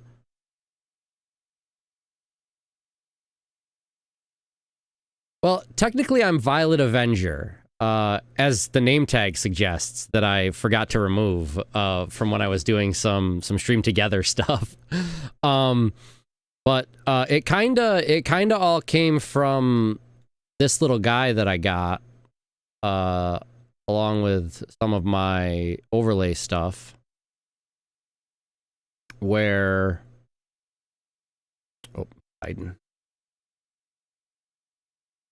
Where that's like the look I decided to go for in a costume. Yeah. So that's where that came about, actually. But heck yeah. That's right. The roast beef mellowing in the crock pot. Dude, I was almost like, oh, you're having roast beef too? And then I saw it was you, and I was like, oh, yeah, of course you are. We live in the same house. That's right. They also made a Raven something Fortnite costume. What the hell was that even for, actually?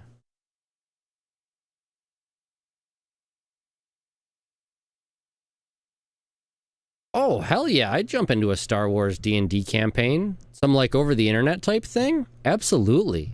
I'd be down for that. Exclamation mark links gets you a link to the Discord if you so desire, and I'm in there and active. Want to stay in touch? Or whispers? I think I still have those active. You whisper me on here or anything. I would definitely be down to do some sort of online D&D type of campaigny thing. That would be fantastic. Anyways, back to the blah blah do blah. Much more than they've done, and they have to stop the fentanyl and drugs pouring into the USA. They're going to stop it.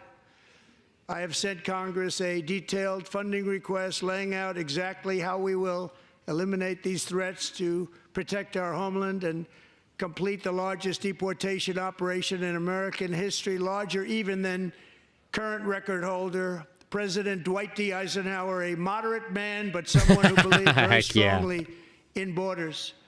Americans expect Congress to send me this funding without delay so I can sign it into law. So, Mr. Speaker, John Thune, both of you, I hope you're going to be able to do that, Mr. Speaker. Thank you. Mr. Leader, thank you. Thank you very much. And Heck yeah, let's that'd get work it out to for me. I'll sign it so fast, you won't even believe it.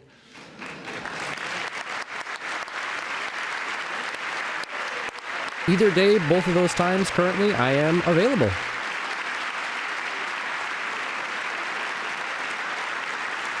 And as we reclaim our sovereignty, we must also bring back law and order to our cities and towns.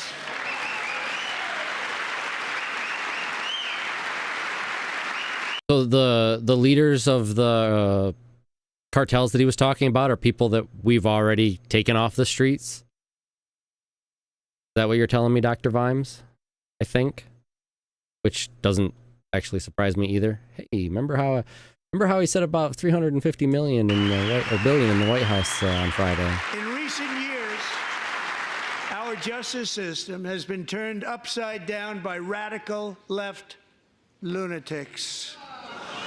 Many jurisdictions virtually ceased enforcing the law against dangerous repeat offenders while weaponizing law enforcement against political opponents like me. My administration has acted swiftly and decisively to restore fair, equal, and impartial justice under the constitutional rule of law, starting at the FBI and the DOJ. Pam, Heck yeah. good luck. Cash, wherever you may be, good luck. Good luck. Pam Bondi, good luck. So important. Going to do a great job. Cash, thank you. Thank you, Cash.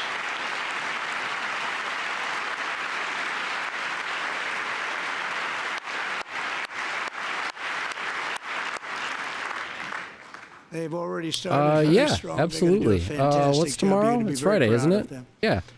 Oh We're yeah. also once again giving our police officers the support, protection, and respect they so dearly deserve. They have to get it. They have such a hard, dangerous job, but we're going to make it less dangerous. The problem is the bad guys don't respect the law, but they're starting to respect it, and they soon will respect it. This also Yeah, if you wanna includes whisper our me great the fire Discord link departments throughout or the country. Our firemen and women are unbelievable people, and Something we'll like never that, I'll be forget more than them. happy to jump in. And besides that, they voted for me in record numbers, so I have no choice.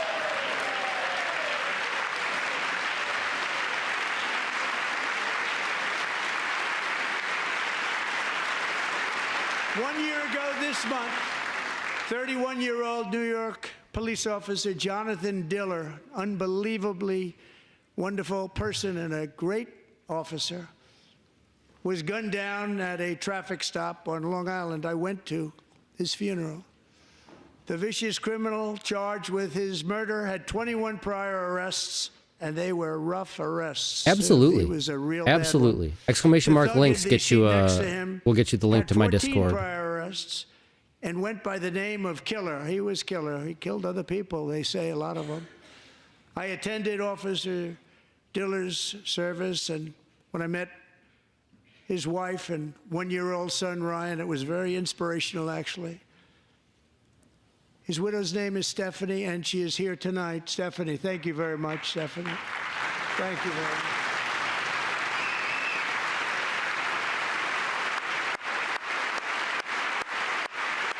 Gotcha. So they already weren't doing anything because they, well, I mean, I say that, but who knows? A lot of things get done from prison, so maybe the transfer mattered. I doubt it, though. Stephanie, we're going to make sure that Ryan knows his dad was a true hero, New York's finest, and we're going to get these cold-blooded killers and repeat offenders off our streets, and we're going to do it fast. Got to stop it. They get out with 28 arrests. They push people into subway trains. They hit people over the head, back of the head with baseball bats. We got to get them out of here. I've already signed an executive order requiring a mandatory death penalty for anyone who murders a police officer. And tonight I'm asking Congress to pass that policy into permanent law. Hey, along with that law that condemns anybody for killing a cop, can we get more training for police by chance? So, you know, they're not just like breaking into people's houses randomly, illegally, or, you know, pulling guns on innocent people. Maybe just a little more training for those guys. I think it's a great idea. I like the sound of that a lot. I'm gonna be real honest. I haven't watched much of Disney's BS Star Wars. I saw the first one of their trilogy, but I have not seen 2 or 3. So I might have a little bit of catching up to do as far as the lore to it goes. But I think it's a great idea for a campaign. I think it sounds like it's going to be a fun time.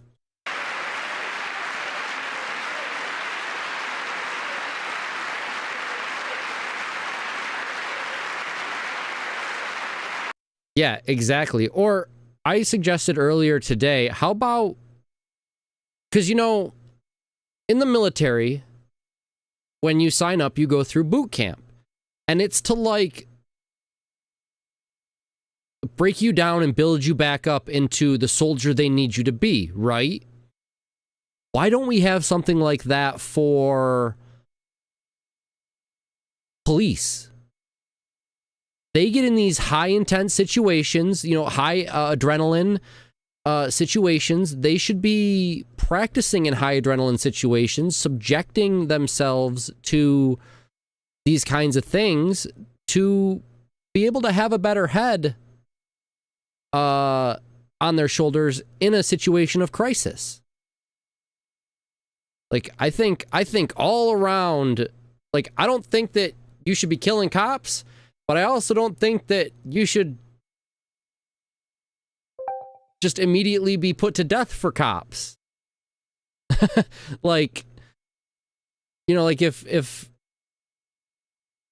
a cop is about to shoot me and I'm in the right, do I just let him shoot me now?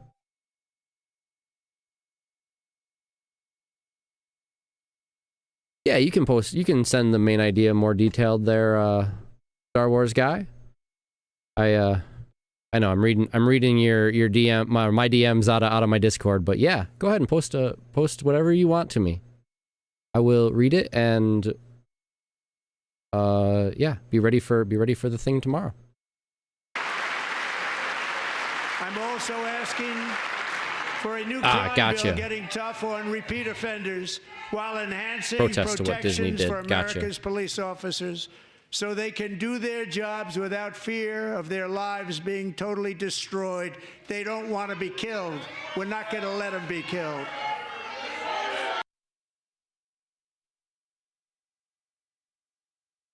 Hey Trump, I don't know if you knew this, but criminals don't care what the law is. Just saying. Joining us in the gallery tonight is a young man who truly loves our police. His name is DJ Daniel. He is 13 years old, and he has always dreamed of becoming a police officer.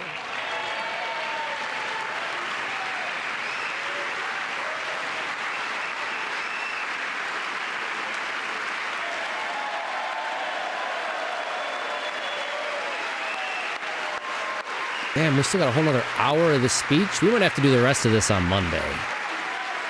I got other stuff to do today, unfortunately.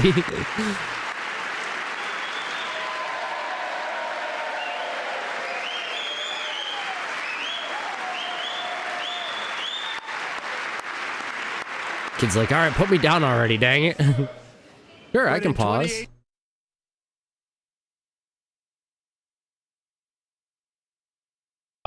No, I actually have streamed Unhooded. It's been a long time though, a couple of months now since I made this hood, with some fabric I bought. I used to wear a hat. One of them, I don't have it near me now. One of them like military style caps.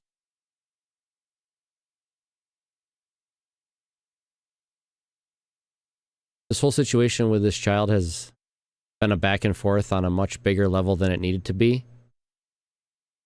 Okay, I don't really understand the whole thing with the child. I wasn't paying enough attention to what Trump was praising him about, other than that he wanted to be a police officer.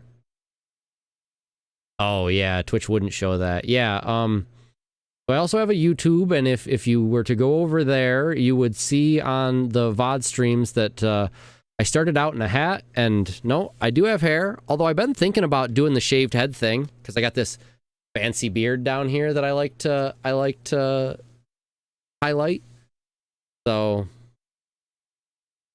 but nope, the hood thing kind of just came about because the PNG character that I had gotten with the Raven pack that I got, all these overlay type stuffs, he looked like that, so I decided I liked that look and I was going to emulate. It's pretty much why I wear the hood and the feathers. Like, that's cool. I'm going to do that IRL. A lot of argument between the Dems and the Repubs. Yeah, well, I mean, there's always a lot of argument between them, but... 18, DJ was diagnosed with brain cancer. Oh, my mom told me about this. The doctors gave him 5 months at most to live. That was more than 6 years ago. That's pretty cool. Yeah, that's true. I did just get it. I literally just got it cut yesterday, too. So there is that. But yeah, I do. I get the buzz on like the number 2 And like I said, eventually I'm really thinking about trying the whole just straight up bald thing.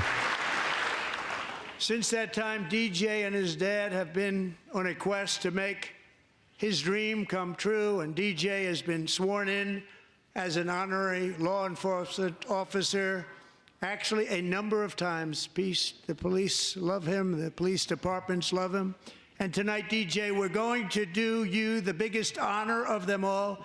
I am asking our new Secret Service Director, Sean Curran, to officially make you an agent of the United States Secret Service.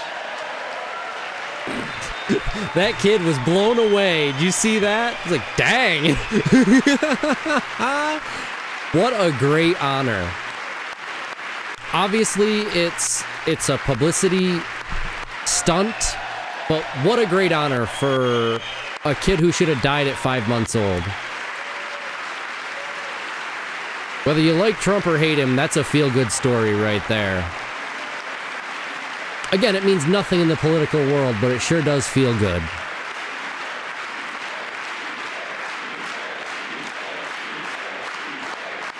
It does imply my age, the exact year I was born, as a matter of fact. Thank you, DJ. DJ's doctors believe his cancer likely came from a chemical he was exposed to when he was younger. Oh, here's the politics Since of it. 1975, rates of child cancer have increased by more than 40%.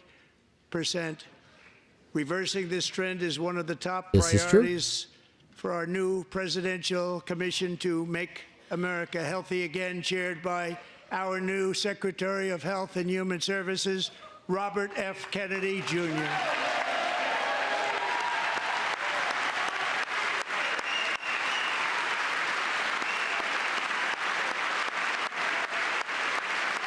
I still wonder how good of a job he's going to do.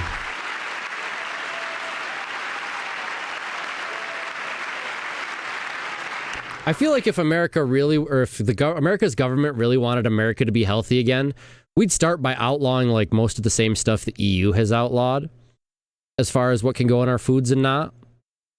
Because we still have a lot of stuff that, like, whatever the hell that chemical is in Mountain Dew, that like makes Mountain Dew unsellable in other countries without changing the formula. Like, you want to help Americans? How about you step up with the rest of the world? And I mean that in like a please do, not like a, well, you're not gonna, so I'm telling you so. Like, no. Like, please make America healthier, Mr. Kennedy. Like, start by following some examples of countries trying to make their people healthier. With the name Kennedy, you would have thought everybody over here would have been cheering. How quickly they forget. Our goal is to get toxins out of our environment, poisons out of our food supply, and keep our children healthy. If that's your goal, I already said it. And strong. It's fine. I already said it. As an example, not long ago, and you can't even believe these numbers. Oh, I believe all the numbers. Every single one you put out, Trump. Every single one, without flaw or fail. It's 1 in 36. There's something wrong. 1 in 36. Think of that. So we're going to find out what it is, and there's nobody better than Bobby and all of the people that are working. Shoot, has it been that long? I might have been doing this for a good long time now in the hood. What is going on? Okay, Bobby, good luck. It's a very important job. Thank you.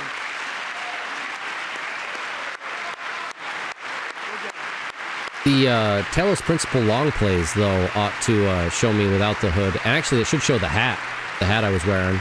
Thank you. I do love that My hat. administration is also working to protect our children from toxic ideologies in our schools.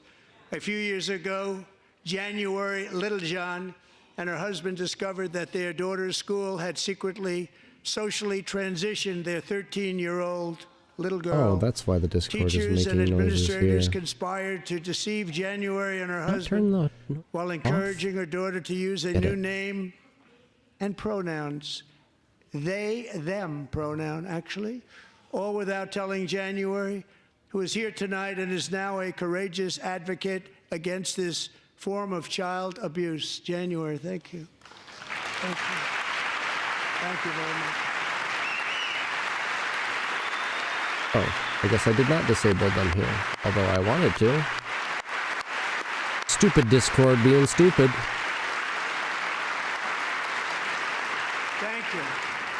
Stories like this are I don't have any freezing, so that's a great question, Star Wars guy. No, I don't have any freezing temps. My room in here is hotter than hell. Like literally hotter than hell itself. With the 2 computers I have, the 2 professional level lights that are back there, the light that's right here in front of my face, not to mention the 14-foot heat run that I have like right behind the computer, baseboard heat. Nah, it's never cold here in this room. As a matter of fact, it is currently winter in New York where I am, and I 110% have had the window open a few times to let the heat out of this room. So yeah, no, it's never cold here where I stream. Not ever. why, shortly after taking office, I signed an executive order banning public schools from indoctrinating our children with transgender ideology. I do still live here, yep. Let him cook, literally. Yeah, dude, I do literally cook in here. Taxpayer funding to any institution that engages in the sexual mutilation of our youth. Here and again, I've had conversations about this before, but I don't think there's necessarily inherently anything wrong with changing your gender. I mean, if you ask me, there might be some mental health issues there somewhere, but like, if you're a grown adult, you can do whatever the hell you want to do. No. Well, sometimes. It depends. And our message to every child in America is that you are perfect exactly the way God made you.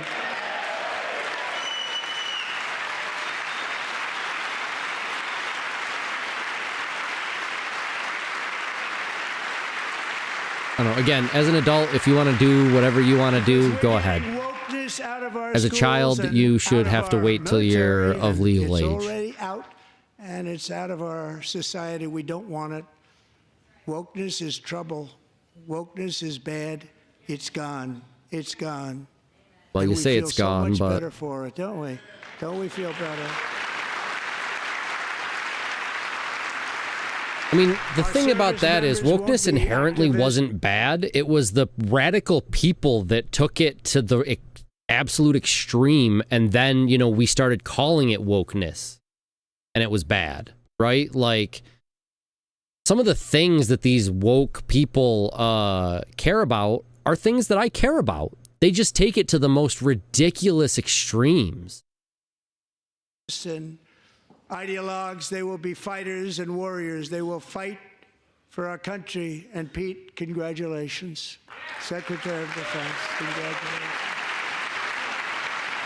Ah, that was the guy I wrongly thought was Gavin Newsom earlier. I done mucked up, guys. And he's not big into the woke movement, I can tell you. That's right. He should stay with arthritis, or she should stay with arthritis and immune deficiency for the rest of her life. All 2 years of it, because, you know, immune deficiency. And if you believe that, I've got some beachfront property in Arizona for sale. K&S can verify. He's in Arizona. He knows the land I'm talking about.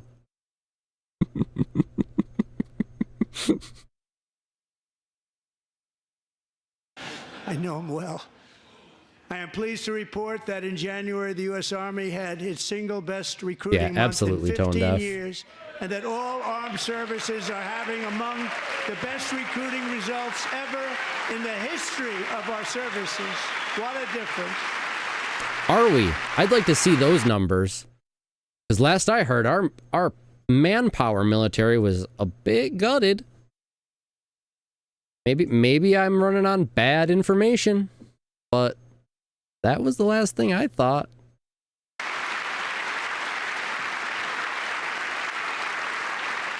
And you know, it was just a few months ago where the results were exactly the opposite. We couldn't recruit anywhere. We couldn't recruit.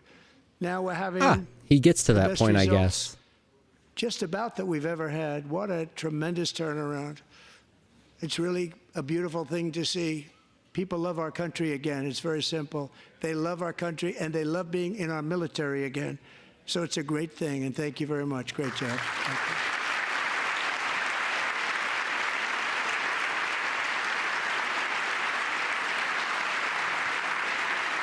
We're joined tonight by a young man, Jason Hartley, who knows the weight of that Call of Duty. Jason's father, grandfather, Call of Duty, what a great video game. All wore the uniform. Oh, not what he meant. Jason tragically lost his dad, who was also a Los Angeles County Sheriff's deputy when he was just a boy, and now he wants to carry on the family legacy of service. Jason is a senior in high school, a 6-letter varsity athlete, a really good athlete, they say, a brilliant student with a 4.46. I wonder what that actually means, a 6-letter varsity student. I mean, I know what varsity is, but like... I have not DM'd before. I'm normally a player in D&D. But I'm open to new things. Good GPA. And his greatest dream is to attend the But it did sound like you already had a DM. Military Academy at West Point.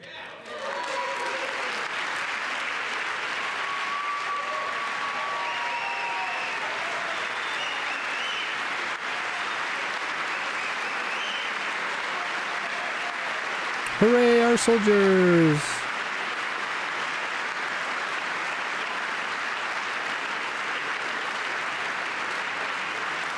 And Jason, that's a very big deal getting in. That's a hard one to get into. But I'm pleased to inform you that your application has been accepted. You will soon be joining the Corps of Cadets.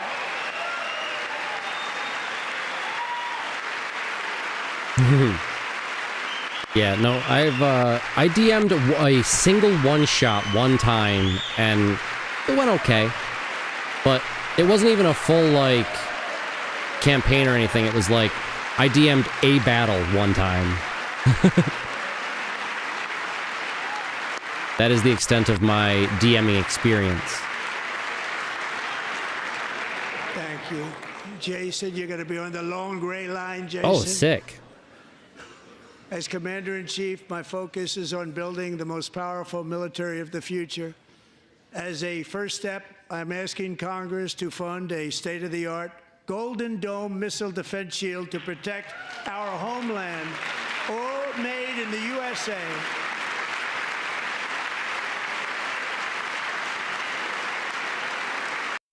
All made in the USA, is that like when they say it's organic, but they couldn't find any organic stuff to plant, so they like made reasonable effort to find organic stuff so they can plant non-organic stuff and call it organic? If you don't think that happens, you look at farm law right now, and I'll tell you what happens, because it happens. And Ronald Reagan wanted to do it long ago, but the technology just wasn't there, not even close. But now we have the technology. It's incredible, actually. And other places, they have it. Israel has it. Other places have it. And the United States should have it too, right, Tim, right? They should have it too. They don't look like they believe it. Yeah, well, very important. This is you know, very dangerous world. We should have it. We want to be protected, and we're going to protect our citizens like never before. To boost our defense industrial base, we are also going to resurrect the American shipbuilding industry, including commercial shipbuilding and military shipbuilding. Yeah. Well, that's why my comment was what it was. Like, they're gonna try, and then they're gonna be like, "Yeah, we can't find it in the U.S." And they're gonna be like, "Cool, you can get it somewhere else then," and it'll be like whatever. A new Office of Shipbuilding in the White House and offer special tax incentives to Just like what happens when there's organic corn, certified organic, that farmers grow for like consumption. They only have to make a reasonable effort to find organic product. If they make reasonable effort to find organic product, and there is no organic product to be had, they can then substitute conventional product and call it organic. And if you don't believe me, go ahead and look up the laws on farming. Home to America. I have this particular bit of insider knowledge because I worked for 5 years for an industrial farm seed company here in New York. And that is exactly what our organic-only farmers would do. They'd call in and they'd be like, well, we're looking for this specific organic corn. And we'd be like, yeah, we don't have that specific organic corn. They're like, well, what about this other specific organic corn? We don't have that either. Well, I will take this conventional then, which is like way cheaper, and they're still able to sell it and use it as organic, or use it, grow it, and sell it as organic, even though it didn't start out as organic. As long as they put all the right pesticides on it and all the right other stuff, like, still can be organic. It's wild. Where it belongs. We used to make so many ships. We don't make them anymore very much, but we're going to make them very fast, very soon. Who makes our ships nowadays? Dr. Vimes, I think you brought this up yesterday, that he was going to try to bring back the shipbuilding industry in America. It did get me wondering, who builds our ships or any ships now? Are they all built in, like, Norway? That, asking because I don't know. Pardon me. I could look it up, I guess. I don't. It will have a huge Wallace Weathers, a Wilden Warden. Nice. impact. To further enhance our national security, my administration will be reclaiming the Panama Canal, and we've already started doing it. That's a big claim. I don't know about that, man. Or are they talking about the original Panama Canal that we helped build? Because that's not the canal that gets used today. At least I don't think it is. I remember seeing some, like, brief picture type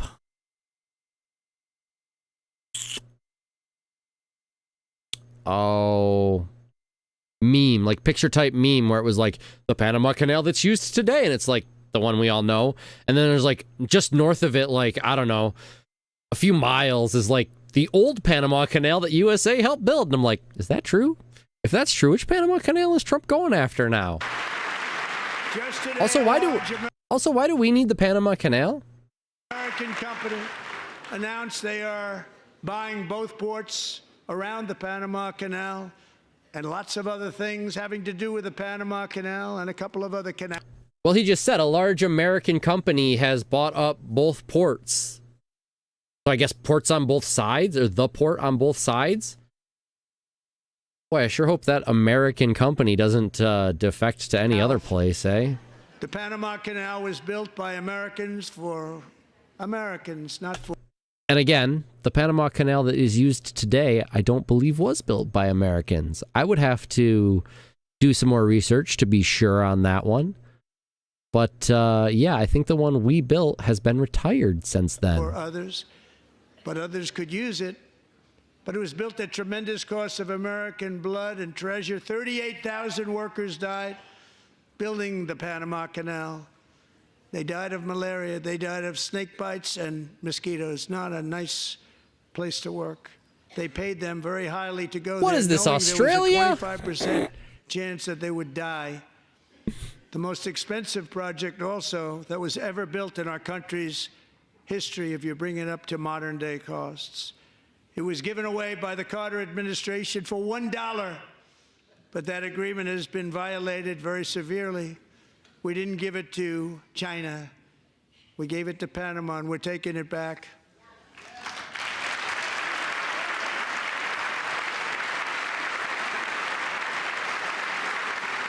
$1 in good faith. Well, apparently their faith wasn't as good as our faith, I guess. And we have Marco Rubio in charge. Good luck, Marco. Now, we know who to blame if anything goes wrong. Marco's been amazing, and he's going to do a great job. Think of it, he got 100 votes. You know, he was approved with actually 99, but The 100th was this gentleman, and I feel very certain. So let's assume he got 100 votes. And I'm either very, very happy about that or I'm very concerned about it. But he's already proven. I mean, he's a great gentleman. He's respected by everybody, and we appreciate you voting for Marco. He's going to do a fantastic job. Thank you. Thank you. He's doing a great job. We will see. We will see. Great job. And I also have a message tonight for the incredible people of Greenland. We strongly support your right to determine your own future. And if you choose, we welcome you into the United States of America. We need Greenland for national security and even international security, and we're working with everybody involved to try and get it. But we need it really for international world security, and I think we're going to get it. So we need them to be a part of the United States for that? We can't just, like, work with them as allies? Excuse me, huh? I mean, like... Huh? One way or the other, we're going to get it. We will keep you safe. We will make you rich, and together we will take Greenland to heights like you have never thought possible before. It's a very small population, but very, very large piece of land and very, very important for military security. America is once again standing strong against the forces of radical Islamic terrorism. 3.5 years ago, ISIS terrorists killed 13 American service members and countless others in the Abbey Gate bombing during the disastrous and incompetent withdrawal from Afghanistan. Not that they were withdrawing, it was the way they withdrew. Perhaps the most embarrassing moment in the history. That's probably a good distinction to make, Mr. Trump, because you were the one that ordered the pullout initially. Biden just fucked it up. Of our country. Tonight, I am pleased to announce that we have just apprehended the top terrorist responsible for that atrocity, and he is right now on his way here to face the swift sword of American justice. If I believed in that, maybe. Maybe.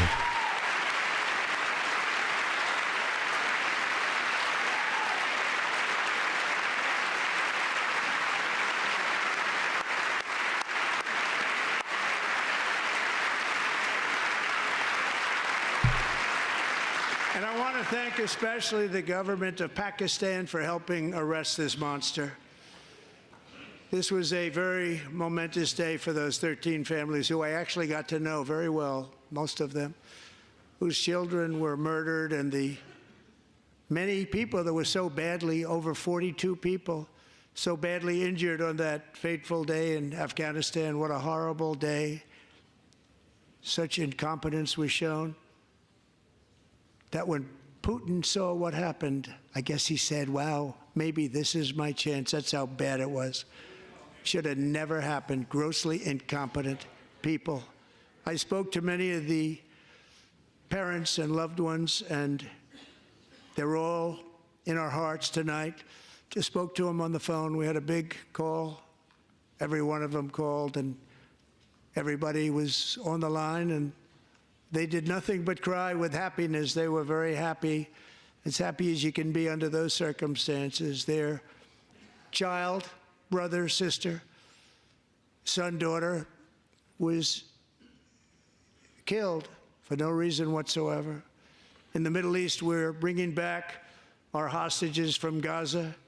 In my first term, we achieved one of the most groundbreaking peace agreements in generations, the Abraham Accords.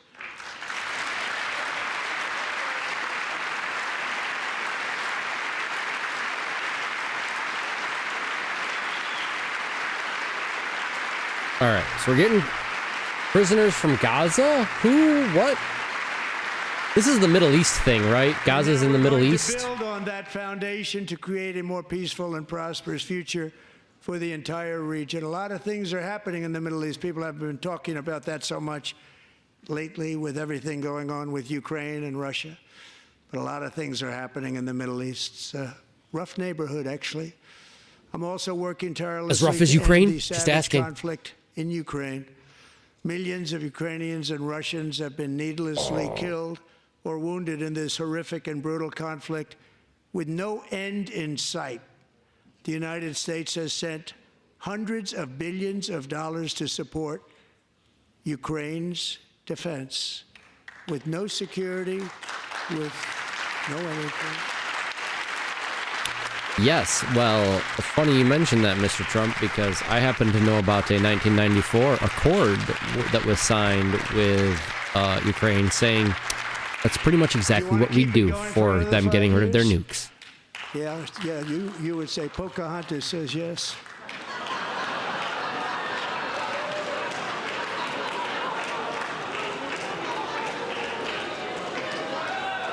Oh, we got ads. My bad, didn't see him coming. Gotta use the bathroom again. Be right back, friends.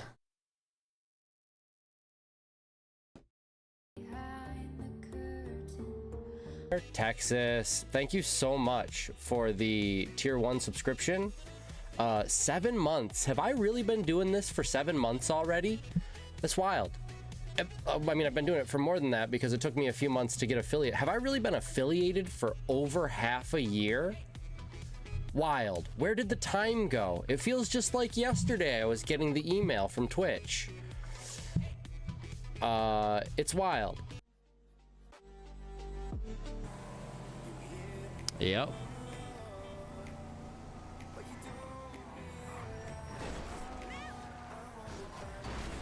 Oh, my bad, dude. Oh no, my car's on fire. That was wild. Note to self, don't do that again. You owe me one, or I owe you one. Wait, like you owe me one in as far as the death goes. Here, I'll make it up to you. You can drive my HSW car.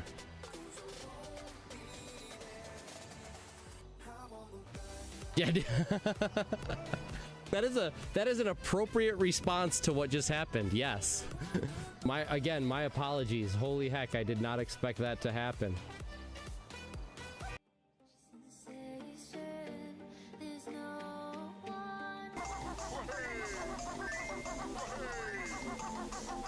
All right, he's getting me now. Dang it.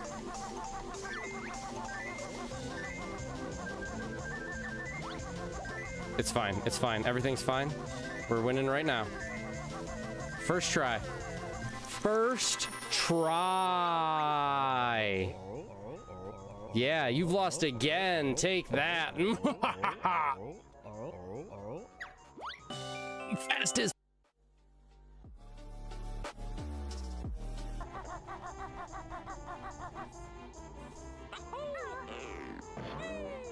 Oh, give me a break.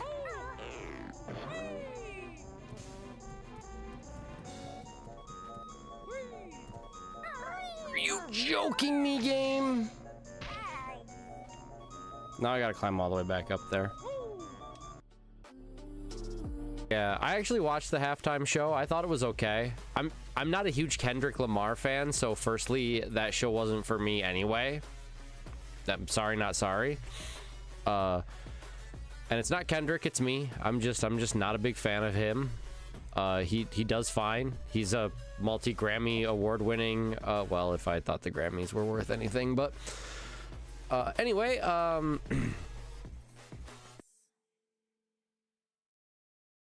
Come, be avenged, and welcome in to another exciting episode of Video Gaming with Violet. I'm Violet Avenger. He's Photonic Jester. I pointed in the right direction the first try today. Let's go. Let's go. Hello, everybody. TGIF. Welcome in, friends. It's good to see you guys. Yeah, I know, dude. Unfortunately. But, you know, my dad always had a saying for situations like this, and that was, this too shall pass. Surprisingly enough, life is long. At least for most of us. Especially us more lucky guys. And, soon this will be but a memory, and a memory of when times were a little tougher. hopefully the whole world can experience that sort of situation here in the next few years, where it takes a big swing back in the other direction. We come out of our insanity as a society.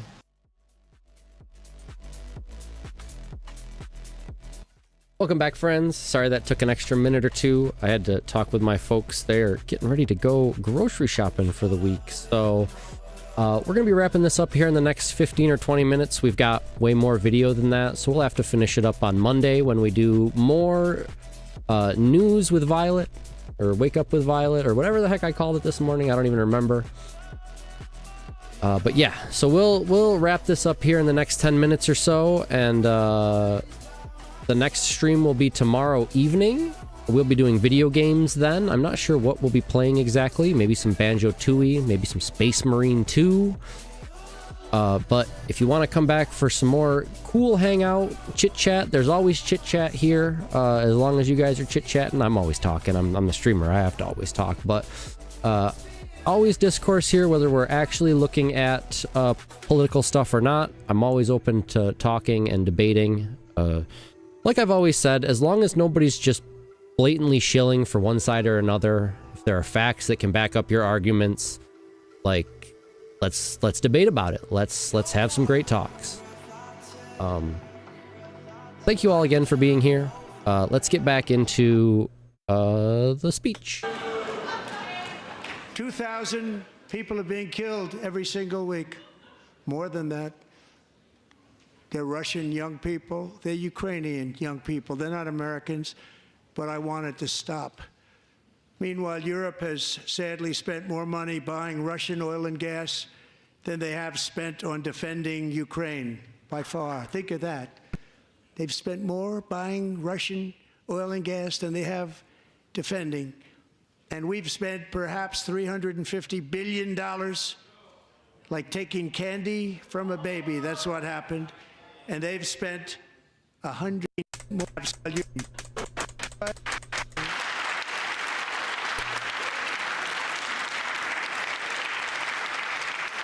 I gotta go back because some of the stuff he just said confused me. Do you want to keep it going for another 5 years? Yeah, you would say Pocahontas says yes.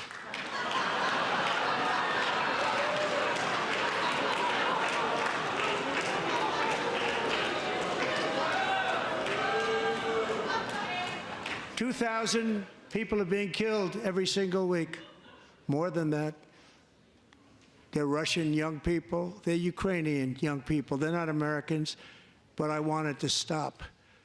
Meanwhile, Europe has sadly spent more money buying Russian oil and gas than they have spent on defending Ukraine, by far. Think of that. They've spent more buying Russian oil and gas than they have defending. And we've spent... I don't know if that's true or not, but this next line is pretty darn important. He was just talking about Europe separately, and now he's saying that we've spent $350 billion. Perhaps and that's not true. $350 billion, like taking candy from a baby. That's what happened. And they've spent $100 billion. What a difference that is. And we have an ocean separating us, and they don't. But we're getting along very well. The total number from everybody is closer to 350 billion. But like these, again, Trump and his numbers, they're just wrong. He's just wrong. With them, and lots of good things are happening. Biden has authorized more money in this fight than Europe has spent by billions and billions of dollars. It's hard to believe that they wouldn't have stopped it and said at some point, come on, let's equalize. You got to be equal to us. But that didn't happen. Earlier today, I received an important letter from President. Again, I don't disagree with Trump saying that everybody should put in their fair share and that America shouldn't shoulder the most of the financial responsibility for different reasons than he gives, but like to say we've 350 billion, like maybe total, but not us, not alone. Zelensky of Ukraine. The letter reads, Ukraine is ready to come to the negotiating table as soon as possible to bring lasting peace closer. Nobody wants peace more than the Ukrainians, he said. My team and I stand ready to work under President Trump's strong leadership to get a peace that lasts. We do really value how much America has done to help Ukraine maintain its sovereignty and independence. Regarding the agreement on minerals and security, Ukraine is ready to sign it at any time that is convenient for you. I appreciate that he sent this letter, just got it a little while ago. Simultaneously, we've had serious discussions with Russia and have received strong signals that they are ready for peace. Wouldn't that be beautiful? Wouldn't that be beautiful? It would be beautiful if it holds.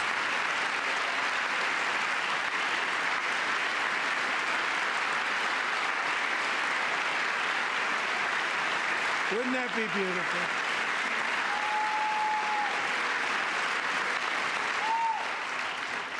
It's time to stop this madness. It's time to halt the killing. It's time to end this senseless war. If you want to end wars, you have to talk to both sides.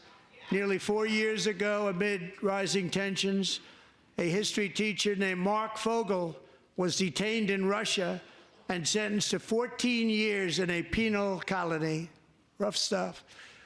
The previous administration barely lifted a finger to help him. They knew he was innocent, but they had no idea where to begin. But last summer, I promised his 95-year-old mother, Malphine, that we would bring her boy safely back home.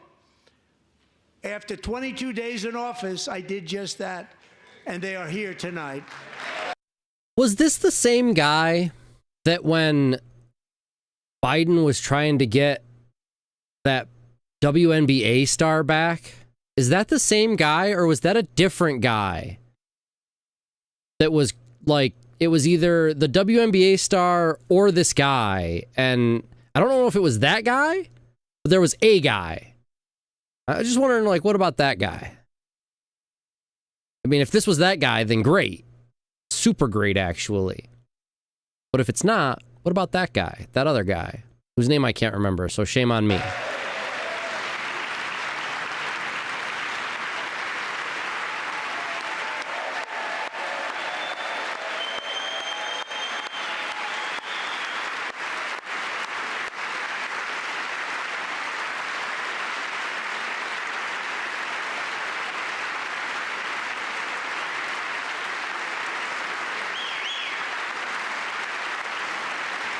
All right, you know what? I think that's a good place to leave it for today, because I've got to get ready to go out to the town with my parents. We live quite a ways away, so it's better for us to carpool. I do live out in the middle of nowhere, which is surprising because I have really good internet out here. So we'll pick this up on Monday, and then we'll do something else too. I'm not sure what. In case you haven't noticed, I've just been kind of winging this this politics thing. But I thank you guys. I guess I should give some closing thoughts for today. Sounds good. Is it gonna work? That's really my closing thought. He said a lot of stuff that sounded pretty good to most people. Is he gonna get it done?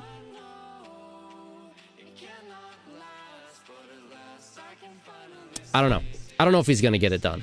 I really feel like we need to show the rest of the world less divided America. That's really what I take away from this. Good, bad, or indifferent. I saw that. I will definitely be checking that out, KNS. But yeah, so that's kind of where I'm at so far. We do have another, looks like 40 minutes or so, maybe half an hour to watch on Monday. And yeah, we'll go from there. I'll give my finishing remarks again then, or if they've changed then, and we'll go on to the next thing. Do be sure to come back tomorrow evening, 7:30 Eastern Standard Time. I will be playing either Banjo-Tooie or Space Marine 2. I'm not sure which yet, but if either of those games sound interesting and fun to watch, I have a good time playing them. I hope you guys have a good time watching them, and I provide commentary and fun jokes and all that good stuff. So do stop back then. Thank you all for all the new follows today, as well as for the last political stream I did. There was a bunch of follows from that stream as well. So thank you to all the new community members showing up, putting your 2 cents in the chat, helping all of us be just a little bit wiser, a little bit more learned all around the board. With all that being said, though, I do have a raid message. If you're at the keyboard and you wouldn't mind popping one of these in wherever we're going. The top one if you're a subscriber, the bottom one if you're not. And let's see who we're gonna give all our love to today. Pardon me.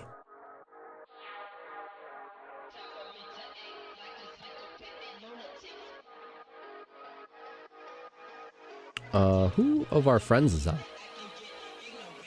Who? Oh!